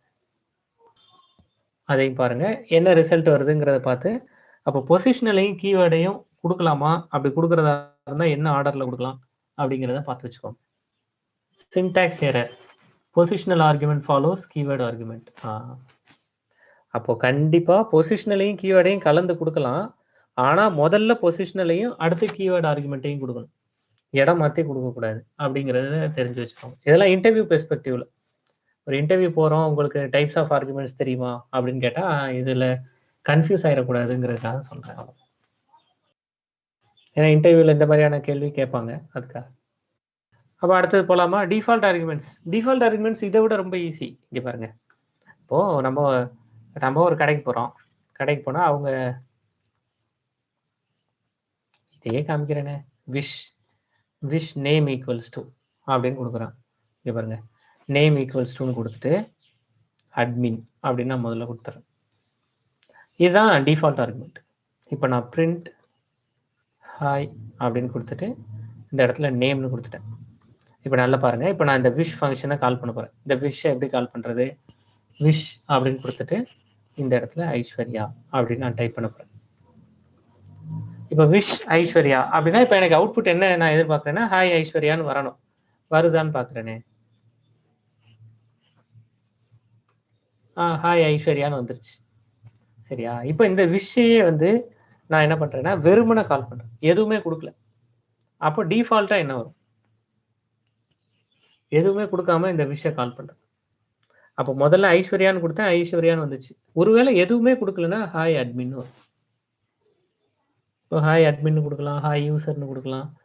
இந்த மாதிரி ஜென்ரிக்காக அவர் ஒருவேளை பேர் சொல்லலை, பேர் சொன்னார்னா, இப்போ நான் வந்து இந்த சென்னை சில்க்ஸ் இந்த மாதிரி கடைகள்லாம் மெசேஜ்லாம் அனுப்புகிறாங்கல்ல, நம்ம டேட் ஆஃப் பர்த் எல்லாம் வாங்கி வச்சுட்டு ஹாப்பி பர்த்டே மெசேஜ் எல்லாம் வாட்ஸ்அப்பில் மெசேஜ்லலாம் அனுப்புகிறாங்கல்ல. அப்போது கஸ்டமரோட பேர் தெரிஞ்சதுன்னா பேரை சொல்லி போட்டு அனுப்பலாம். கஸ்டமர் பேர் தெரியலன்னா டியர் கஸ்டமர் அப்படின்னு கொடுத்து அனுப்பலாம். அந்த மாதிரியான இடத்துக்கு தான் இந்த டிஃபால்ட் ஆர்குமெண்ட்ஸ்.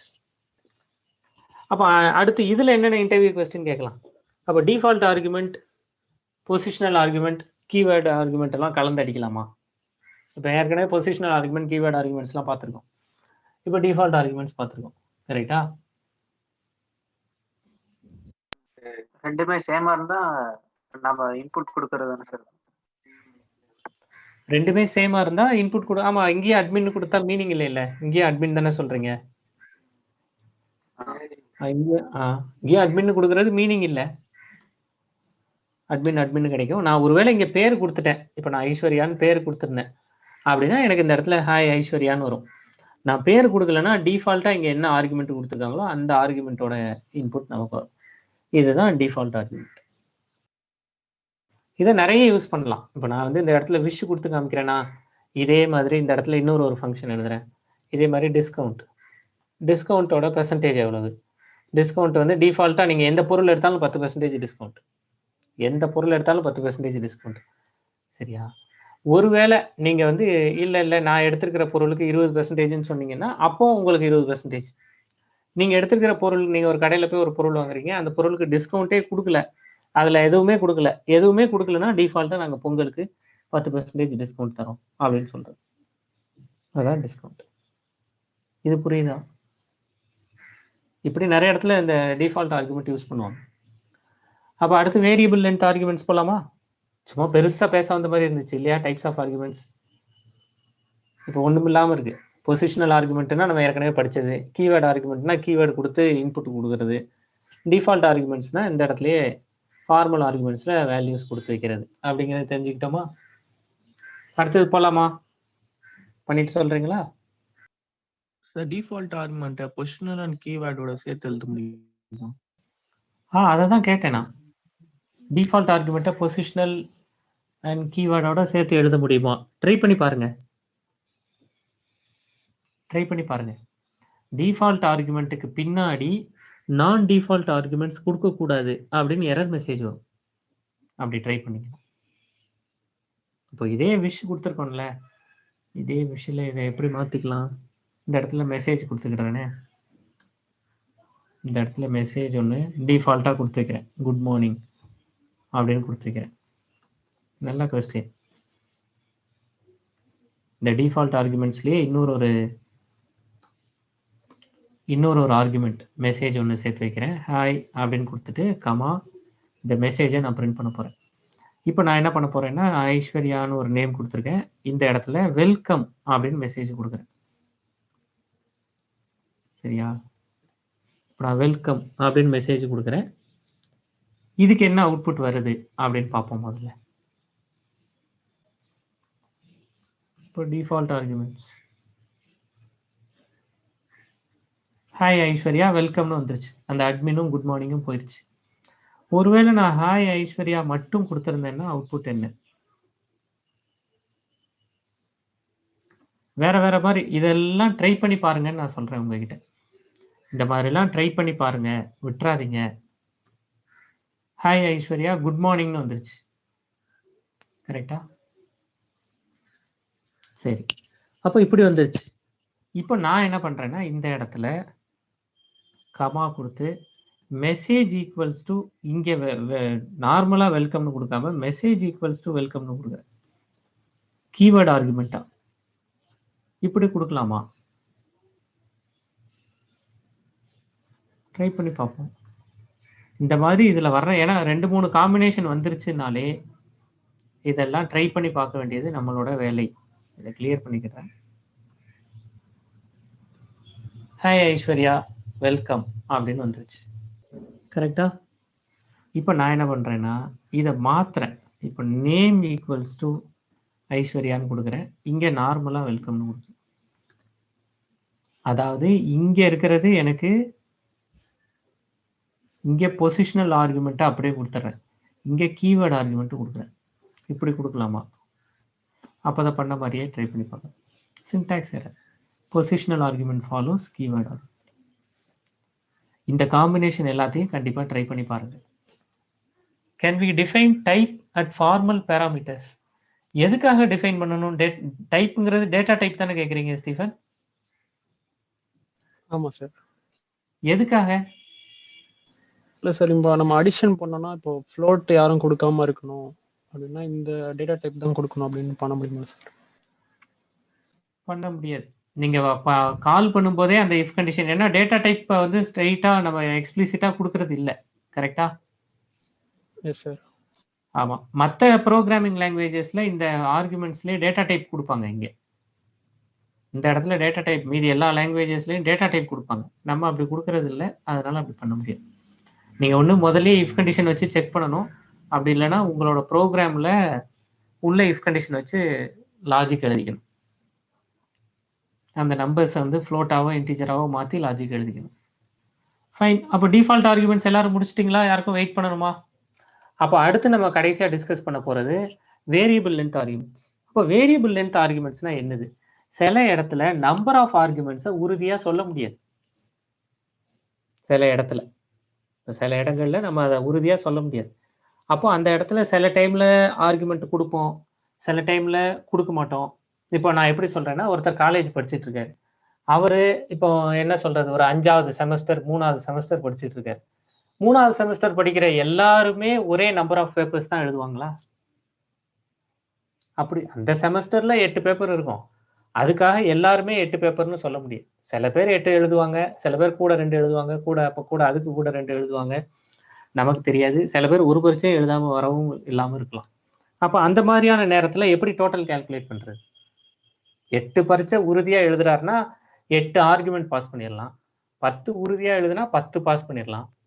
ஒவ்வொரு இப்போ அண்ணா யூனிவர்சிட்டி மாதிரி ஒரு பெரிய யூனிவர்சிட்டி எடுத்துட்டோம்னா ஒவ்வொரு நம்பர் மாறும். அந்த மாதிரியான இடத்துக்கு தான் இந்த வேரியபிள் லென்த் ஆர்குமெண்ட்ஸ். சரியா? அதை எப்படி பண்றதுன்னு பார்ப்போம். அப்போ அந்த வேரியபிள் லென்த் ஆர்குமெண்ட்ஸை நான் எப்படி பண்றது? ரொம்ப ஈஸி. அந்த டெஃபினிஷனுக்கு மட்டும் உங்களோட ஃபங்க்ஷன் நேம் இப்போ நீங்கள் ஆட் அப்படின்னு வச்சுருந்தீங்கன்னா நம்பருக்கு முன்னாடி அந்த ஆர்குமெண்ட்டுக்கு முன்னாடி ஸ்டார் போடுவாங்க. அவ்வளோதான். இப்படி ஸ்டார் கொடுத்து நீங்கள் என்ன ஆர்குமெண்ட்டோ அது நம்பர் ஆஃப் சப்ஜெக்ட்ஸ் என்னன்னு வைக்கணும்னா வச்சு. இது புரியுதா? இப்போ நான் என்ன பண்ண போகிறேன்னா, ஒரு ஸ்டூடெண்ட்டோட அவர் யூனிவர்சிட்டியில் வாங்கியிருக்கிற மார்க்கெல்லாம் என்கிட்ட கொடுத்துருவார்.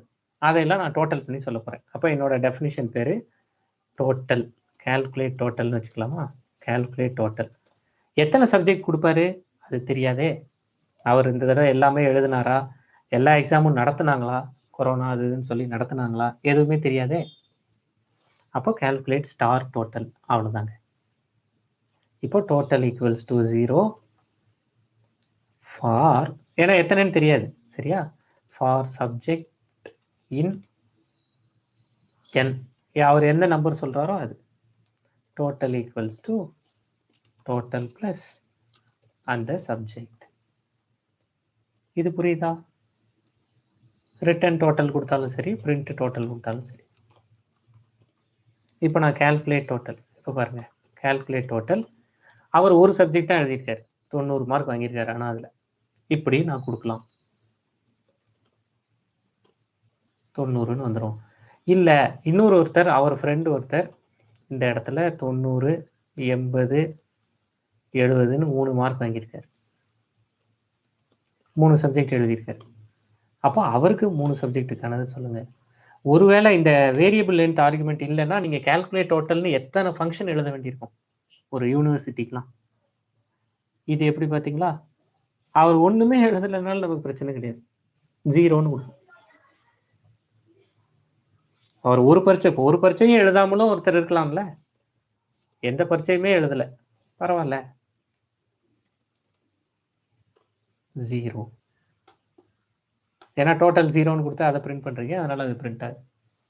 இது புரியுதா? இதுதான் வேரியபிள் லென்த் ஆர்குமெண்ட்ஸ். இதை பண்ணி பார்த்துட்டு சொல்றீங்களா? நைஸ். அவ்வளோதாங்க. இவ்வளோதான் டைப்ஸ் ஆஃப் ஆர்குமெண்ட்ஸ். இந்த வேரியபிள் லென்த் ஆர்குமெண்ட்ஸ்லேயே ஒரு கேட்டகரி சொல்லுவாங்க, கீவேர்ட் வேரியபிள் லென்த் ஆர்குமெண்ட்ஸ் அப்படின்னு ஒன்று சொல்லுவாங்க.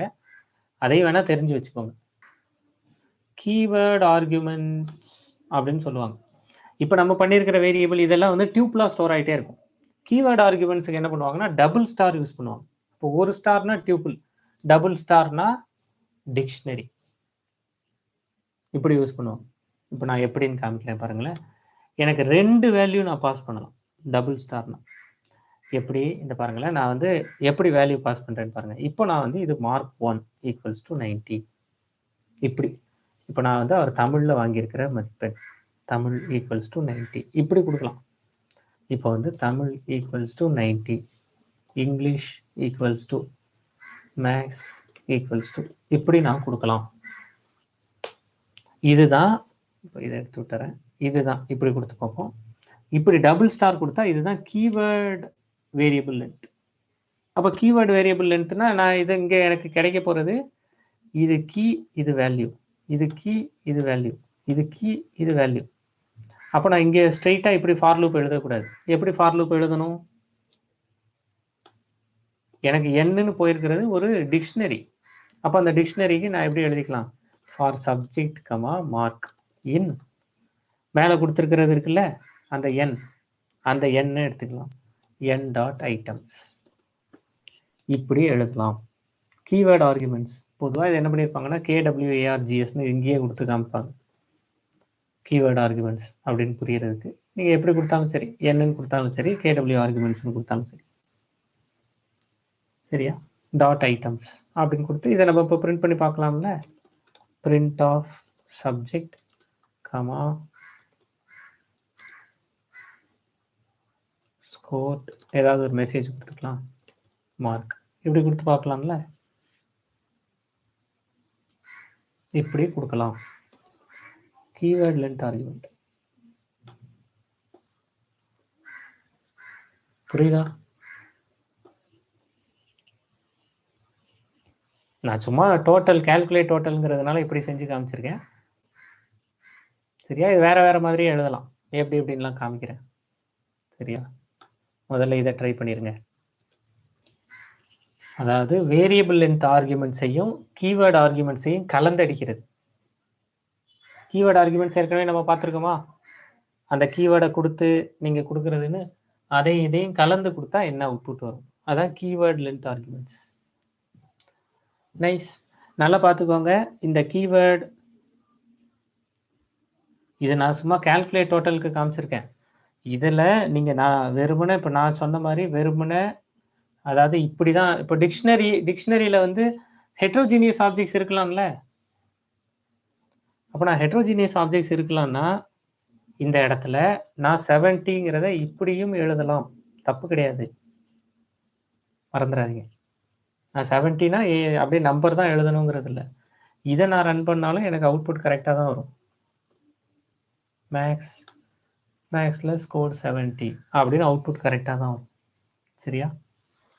சும்மா ஒரு ஸ்ட்ரிங் இன்டீஜர் அப்படி புரிஞ்சுக்காதீங்க. இந்த இடத்துல நீங்கள் என்ன வேணாலும் கொடுக்கலாம் அப்படிங்கிறதுக்காக காமிக்கிறேன். இந்த இடத்துல நீங்கள் ட்ரூன்னு கொடுக்கலாம். இந்த இடத்துல நான் ஸ்கோர்டுன்னு கொடுத்ததுனால நான் வந்து மார்க்காக கொடுத்துட்ருக்கேன். நீங்கள் வந்து இந்த இடத்துல ஸ்கோர்டுன்னு கொடுக்கறதுக்கு பதிலாக இங்கே ஒரு கோலன் வச்சுட்டு தமிழ் 90 இங்கிலீஷ் அப்படின்னு கொடுத்துட்டு டிட் நாட் அப்பியர் அப்படின்னு கொடுக்கலாம்ல. டிட் நாட் அப்பியர் எப்படிங்க கொடுக்குறது? டிஎன் ஏன்னு கொடுக்கவா? பரீட்சைக்கே வரல அவர், டிட் நாட் அப்பியர்னு கொடுக்கலாம். மேக்ஸ் அப்படிங்கிறது நாட் பாசிபிள் இல்லை ஃபால்ஸ்னு கொடுக்கலாம், ட்ரூன்னு கொடுக்கலாம், இதெல்லாம் கொடுக்கலாம்.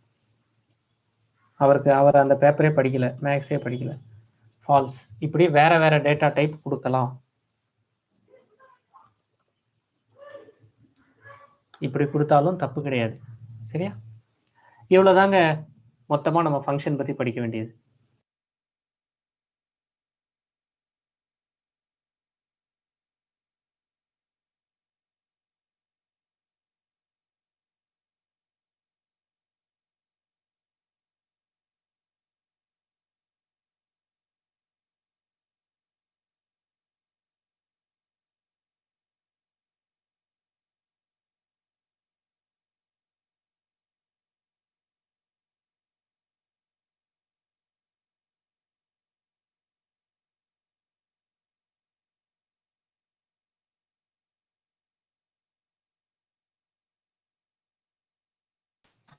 ஓ சாரி, ஆமாங்க மியூட்ல இருந்திருக்கு. ஃபங்க்ஷன்ஸ். சரியா? இப்போ நம்ம படிக்கிறது ஃபங்க்ஷன்ஸ் பற்றி. ஃபங்க்ஷன்ஸுங்கிறது தான் set of instructions with the name அப்படிங்கிறத பார்த்துருக்கோம். இதுவே இந்த ஃபங்க்ஷன் எல்லாம் குரூப் பண்ணிங்கன்னா அதுதான் இந்த இடத்துல செட்டுன்னு எழுதுறதுனால குரூப்னே எழுதி வச்சுக்கோங்க. ஏன்னா செட்டுன்னா நம்ம செட்டுக்குள்ளே போயிடக்கூடாது, நம்ம படித்த லிஸ்ட்டு செட் இதுக்குள்ளே போயிடக்கூடாது. அதனால இங்கே மாடியூலுங்கிறது அந்த ஃபங்க்ஷன் எல்லாத்தையும் ஒன்றா நிறைய ஃபங்க்ஷனாக எழுதி வச்சு ஒரு ஃபைலில் சேவ் பண்ணிங்கன்னா .py அப்படின்னு சேவ் பண்ணிங்கன்னா அதான் மாடியூல். அந்த மாடியூல் எல்லாம் ஒன்றா சேர்த்து வச்சிங்கன்னா அதுதான் லைப்ரரி. சரி, இப்போ எதுக்கு சம்மந்தம் இல்லாமல் இதை சொல்கிறீங்க? எதுக்கு சொல்கிறோன்னா இப்போ நம்ம வேரியபிள்ஸ் பற்றி டிஸ்கஸ் பண்ண போகிறோம். அப்போ வேரியபிள்ஸ் பற்றி டிஸ்கஸ் பண்ணுறதுல வேரியபிள்ஸில் 2 கேட்டகரி இருக்குங்க. ஒன்று லோக்கல் வேரியபிள், இன்னொன்று குளோபல் வேரியபிள். அப்போ லோக்கல் வேரியபிள்னா என்னது? லோக்கல் வேரியபிள் ஸ்ட்ரெயிட் ஃபார்வர்ட், ஒரு ஃபங்க்ஷனுக்கு உள்ள அந்த வேரியபிளை டிஃபைன் பண்ணுறீங்க, அது லோக்கல் வேரியபிள். குளோபல் வேரியபிள் ஒரு ஃபங்க்ஷனுக்கு முன்னாடியே வேரியபிளை டிஃபைன் பண்றீங்க. அதனால அந்த வேரியபிளை நிறைய ஃபங்க்ஷன்ஸ், ஒரு மாடியூல்ல இருக்கிற நிறைய ஃபங்க்ஷன்ஸ் அந்த வேரியபிளை யூஸ் பண்ணிக்கிடுறாங்க அப்படின்னா அதுதான் குளோபல் வேரியபிள். இல்லையே எனக்கு இது இன்னும் சரியா புரியலையே. ஆமா, எப்படி தியரிட்டிக்கலாவே புரியும். ஒரு ப்ரோக்ராம் பண்ணுவோம். இப்போ நான் வந்து ஒரு என்ன சொல்றது, ஏதோ ஒரு வேரியபிள் வச்சுக்கிறேன். மார்க் ஈக்குவல்ஸ் டு மார்க் வச்சுக்கணுமா, பிரைஸ் ஈக்குவல்ஸ் டு 100 rupees அப்படின்னு வச்சுக்கிறேன். டிஸ்கவுண்ட்னு வச்சுக்கிறேன். Discount equals to 20% discount. சரி, என்ன டெஃபினிஷனுக்கு? பர்ச்சேஸ். இப்போ வசந்த் அண்ட் கோ மாதிரியான ஒரு கடை பர்ச்சேஸ் அப்படின்னு ஒரு ஃபங்க்ஷன் வச்சுருக்காங்க. இந்த பர்ச்சேஸ் பண்ணால் எங்ககிட்ட பர்ச்சேஸ் பண்ணிங்கன்னா உங்களுக்கு 20% டிஸ்கவுண்ட். அப்போது பர்ச்சேஸ் டிவி, அதுக்கான டிஸ்கிரிப்ஷன் வேறு. சரியா? பர்ச்சேஸ் மொபைல், பர்ச்சேஸ் லேப்டாப், இதுக்கான டிஸ்கிரிப்ஷன் வேறு. ஆனால் இங்கேயும் நான் டிஸ்கவுண்ட் கேட்கலாம், இங்கேயும் என்னோட டிஸ்கவுண்ட் என்னன்னு கேட்கலாம், இங்கேயும் நான் டிஸ்கவுண்ட் என்னன்னு கேட்கலாம். அவ்வளோதாங்க. இப்போ நான் பர்ச்சேஸ் டிவிங்கிறத கால் பண்ணுறேன், பர்ச்சேஸ் லேப்டாப் அப்படிங்கிறத கால் பண்ணுறேன். இதை ரெண்டை கால் பண்ணாலும் எனக்கு பிரச்சனை இல்லை. குளோபலாக நான் வந்து ஏற்கனவே சொல்லிட்டேன், அந்த மொத்த கடைக்கும் இந்த ஃபங்க்ஷன்ஸ்க்கு உண்டுன்னு சொல்லியாச்சு. அப்போ நீங்கள் டிவி பர்ச்சேஸ் பண்ணாலும் 20% டிஸ்கவுண்ட், இல்லை நீங்கள் லேப்டாப் பர்ச்சேஸ் பண்ணாலும் 20% டிஸ்கவுண்ட். அப்போ குளோபலாக ஒரு வேரியபிள் கொடுக்குறதோட யூசேஜ் புரியுதா? இப்போ வசந்த் அண்ட் கோ என்ன சொல்கிறாங்கன்னா, நாங்கள் முன்னாடிலாம் டிவி, ஃப்ரிட்ஜ், வாஷிங் மிஷின் இதை தான் விற்றுக்கிட்டு இருந்தோம். இப்போ நாங்கள் புதுசாக லேப்டாப், மொபைல்லாம் விற்க ஆரம்பிச்சிருக்கோம். அதனால் டிஸ்கவுண்ட் வந்து நீங்கள் லேப்டாப் வாங்கினீங்கன்னா மட்டும் 25% டிஸ்கவுண்ட் அப்படின்னு சொல்லிடுறாங்க. லேப்டாப் வாங்கினா மட்டும் 25% டிஸ்கவுண்ட். இப்போ இந்த இடத்துல அவுட்புட் என்ன, இதை தான் போய் பார்க்கணும். இது புரியுதா? அப்போ எது இதுல லோக்கல் வேரியபிள், எது குளோபல் வேரியபிள் அப்படின்னு புரியுதா? ஏன் பர்ச்சேஸ் டிவில 20ன்னு வந்துச்சு, ஏன் பர்ச்சேஸ் லேப்டாப்ல 25ன்னு வந்துச்சு அப்படிங்கிறது புரியுதா? இது புரிஞ்சதுன்னா உங்களுக்கு லோக்கல் வேரியபிளுக்கும் குளோபல் வேரியபிளுக்குமான வித்தியாசம் புரிஞ்சிருச்சு. குளோபலா அந்த கடையில எந்த பொருள் வாங்கினாலும் 20% தள்ளுபடின்னு சொல்லிட்டாங்க. ஆனா நீங்க எங்ககிட்ட லேப்டாப் வாங்கும்போது மட்டும் 20 கிடையாதுங்க, 25 கொடுக்குறோம் அப்படின்னு சொல்றாங்க. அப்போ பர்ச்சேஸ் லேப்டாப்ங்கிற ஒரு ஆக்டிவிட்டிக்கு மட்டும் லோக்கலா அதோட வேல்யூ மாறுது. இதுதான் லோக்கல் வேரியபிள், குளோபல் வேரியபிள். இது புரியுதா? அவ்வளவுதான். இதுதான் லோக்கல் வேரியபிள், குளோபல் வேரியபிளுக்கான டிஃபரன்ஸ். இதுல வேற என்னென்ன கேள்வி கேட்கலாம்? இதுல சும்மா நீங்க யோசிக்கிறதுக்கு சொல்றேன். லேப்டாப்க்கு ஒருத்தர் லேப்டாப் வாங்கணும்னு போயிருக்காரு. அவர்கிட்ட ஓகே லேப்டாப்க்கு 25% டிஸ்கவுண்ட் கொடுக்குறீங்க, மற்ற பொருளுக்குலாம் எவ்வளோ கொடுக்குறீங்க அப்படின்னு கேட்டா அதை நான் எப்படி பிரிண்ட் பண்ணி கொடுக்குறது? அவர் கேட்பார்ல, லேப்டாப்க்கு 25 கொடுக்குறீங்க, சரி மற்ற பொருளுக்குலாம் எவ்வளோ கொடுக்குறீங்கன்னு கேட்டா அவருக்கு அவுட்புட்டை எப்படி பிரிண்ட் பண்றது? அந்த குளோபலா இருக்கிற டிஸ்கவுண்ட்டை நான் எப்படி பிரிண்ட் பண்ணி காமிக்கிறேன்? இது ஒரு கேள்வி இருக்கு. என்ன பண்ணலாம்? அது ஒரு கேள்வி இருக்கு. இன்னொரு ஒரு கேள்வி இருக்கு. டிஸ்கவுண்ட் வந்து 20 இருக்கு. இப்போ டிஸ்கவுண்ட் வந்து என்ன சொல்றது, ஷாப் ஓப்பனிங் டைம்ல ஒருத்தர் போயிட்டார். இந்த பெரிய பெரிய சைட்ஸ்லாம் நீங்க காலையில 8 மணிக்கு பண்ணீங்கன்னா இவ்வளவுக்கு குறைச்சி தரோம் அப்படிலாம் சொல்றாங்கல்ல, அந்த மாதிரி ஓப்பனிங் டைமுக்கு போயிட்டீங்கன்னா அந்த டைம்ல மட்டும் டிஸ்கவுண்ட் கூடுதலா 10%, அதாவது 30%. அதை நான் எப்படி சொல்றேன்? அப்போ ஓப்பனிங் டைமுக்கு ஒருத்தர் போனால் 30% எல்லாத்துக்கும் தானே அப்ளை ஆகும். அப்போ நான் என்ன பண்ணிக்குவேன் தெரியுமா? குளோபல் டிஸ்கவுண்ட் அப்படின்னு கொடுத்துக்குவேன். அந்த டிஸ்கவுண்ட்டை நான் மாற்றுறேன், 30%-ஆக மாற்றுறேன். இப்போ பிரிண்ட் டிஸ்கவுண்ட், பிரிண்ட் இதை ஓப்பனிங் டைம்ங்கிறதுனால ஓடின்னு வச்சுக்கிட்டேன். சரியா? ஓப்பனிங் டைம் டிஸ்கவுண்ட் அப்படின்னு கொடுத்து பார்க்குறேன். அப்போ நான் முதல்ல அந்த ஃபங்க்ஷனை கால் பண்ணுறேன், ஓப்பனிங் டைம் அப்படின்னு கால் பண்ணுறேன். இப்போ என்னோட அவுட்புட் என்னவா மாறுது? ஓப்பனிங் டைம்ல ஒருத்தர் போயிட்டாரு, அதனால அவரு குளோபலா 30% மாத்திட்டாரு. அதனால குளோபலா பர்ச்சேஸ் டிவிக்கு 30% மாறிடுச்சு. ஆனா நீங்க லோக்கலா இந்த இடத்துல 25 தான் கொடுப்பேன்னு சொல்லிட்டு இருக்கீங்க. அதனால உங்களோட லேப்டாப்புக்கும் 25 தான் இருக்கு. இது புரியுதா? இதுதான் லோக்கல் வேரியபிள் குளோபல் வேரியபிளுக்கான டிஃபரன்சஸ். இந்த குளோபல்ங்கிறது ஒரு கீவேர்ட், அவ்வளவுதான். சரி, ஆனா முதல்ல ஒரு கேள்வி கேட்டேன் உங்ககிட்ட. என்ன கேள்வி கேட்டேன்னா, சரி ஒருத்தர் பர்ச்சேஸ் பண்ண வந்துட்டாரு, வந்தவர் குளோபலா எவ்வளவு டிஸ்கவுண்ட் கொடுக்குறீங்கன்னு கேட்கறாரு. லேப்டாப்க்கு 25% கொடுக்குறீங்களே, குளோபலா எவ்வளவு கொடுக்குறீங்கன்னு கேட்கறாரு. அவருக்கு நான் எப்படி குளோபலா சொல்றது? ஒன்றும் கிடையாது. பிரிண்ட் குளோபல்ஸ் அப்படின்னு கொடுத்துடணும். பிரிண்ட் குளோபல்ஸ் ஆஃப் அப்படின்னு கொடுத்து ஸ்கொயர் பிராக்கெட்ல உங்களோட வேரியபிள் நேம் என்ன, டிஸ்கவுண்டா, அதை கொடுத்துடணும். அவ்வளோதான். அதை கொடுத்துட்டீங்கன்னா குளோபல் டிஸ்கவுண்ட் என்னங்கிறதும் தெரிஞ்சிடும். குளோபல் டிஸ்கவுண்ட் 30ங்கிறதும் அவருக்கு தெரிஞ்சிருச்சா 25க்கு முன்னாடி? அவ்வளோதாங்க. இதுதான் லோக்கல் வேரியபிள் குளோபல் வேரியபிளுக்கான டிஃபரன்சஸ். அப்போ லோக்கல் வேரியபிள்னா முதல்ல உங்களுக்கு லோக்கல் வேரியபிள்னா என்ன, குளோபல் வேரியபிள்னா என்னன்னு தெரியணும். அது தெரிஞ்சாலே போதும். இது புரியுதா? இதை பார்த்துட்டு வாங்க, நான் இந்த கோடை உங்களுக்கு அனுப்பிச்சு வைக்கிறேன். இது புரியலைனாலும் கேளுங்க கண்டிப்பா. யாருக்கும் இது புரியாம இருக்குதா? இன்னைக்கு ஒரு சின்ன டாஸ்க் உங்ககிட்ட கொடுக்குறேன், சரியா? என்ன டாஸ்க்குங்கிறத பார்த்துக்கோங்க. ரொம்ப குட்டி டாஸ்க். என்ன டாஸ்க் அப்படின்னா, என்கிட்ட ஒரு லிஸ்ட் இருக்கு. அந்த லிஸ்ட்ல வேல்யூஸ் இருக்கு 1 3 5 7 9 இப்படி வேல்யூஸ் இருக்கு. எனக்கு அவுட்புட் என்ன வேணும்னா, அவுட்புட் நல்லா பார்த்துக்கோங்க, அவுட்புட் என்ன வேணுங்கிறத சொல்லிடுறேன். எனக்கு இதோட அவுட்புட் எப்படி வேணும் அப்படின்னா,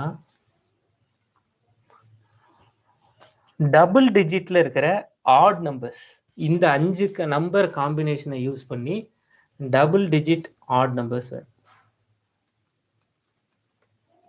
அப்போ டபுள் டிஜிட் ஆட் நம்பர்ஸ் எப்படிலாம் எடுக்கலாம்? இப்போ பாருங்க, காம்பினேஷன் நான் சும்மா சொல்றேன். இந்த 1ஐயும் 3ஐயும் கலந்து விட்டா 13ன்னு ஒரு காம்பினேஷன் கிடைக்கும். 3ஐயும் 1ஐயும் கலந்தா 31ன்னு ஒன்று கிடைக்கும். 5ஐயும் 7ஐயும் கலந்தா 57, 9ஐயும் 1ஐயும் கலந்தா 91. இப்படி எந்த 2 நம்பரை வேணாலும் கலந்துக்கோங்க இதுல இருக்கிற நம்பர்ஸ்ல.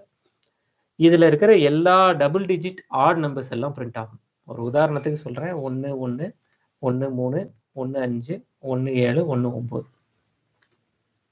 3 1 3 3 3 5 3 7 3 9. இப்போ காம்பினேஷன் எப்படிங்கிறதுக்காக சொல்றேன். இதுல இருந்து உங்களுக்கு புரிஞ்சிருக்கும்னு நினைக்கிறேன். 5 1 5 3 5 5 5 7 5 9 இப்படி இந்த ஒவ்வொரு 2 நம்பரா எடுக்கணும். அந்த காம்பினேஷன்ஸ் எனக்கு வேணும். இந்த அவுட்புட் கொண்டு வந்துடலாமா? இதை முயற்சி பண்ணிட்டு வரலாமா? அப்போ இதை பண்ணிட்டு வாங்க, சரியா? இது யாருக்கும் புரியலைன்னா கேளுங்க. இதை பண்ணிட்டு வாங்க, சரியா? இப்போ இதுல நான் இன்னும் நம்ம என்னென்னலாம் பார்க்க வேண்டியிருக்கு அப்படின்னா, ஃபங்க்ஷன்ல இன்னும் ரிகர்ஷன்னா என்னன்னு பார்க்க வேண்டியிருக்கு. அது ஒன்று பார்க்க வேண்டியிருக்கு. லாம்டா ஃபங்க்ஷன்ஸ்னா என்ன அப்படின்னு பார்க்க வேண்டியிருக்கு.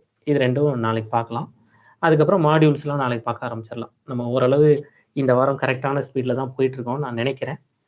இதெல்லாம் பண்ணிட்டு வாங்க. நம்ம இன்னும் 1 வாரத்திலேயோ 2 வாரத்திலேயோ ஒரு பெரிய சேஞ்சை பார்க்க போகிறோம். நல்லா ரெடியாக இருங்க. நாளைக்கு பார்க்கலாம்.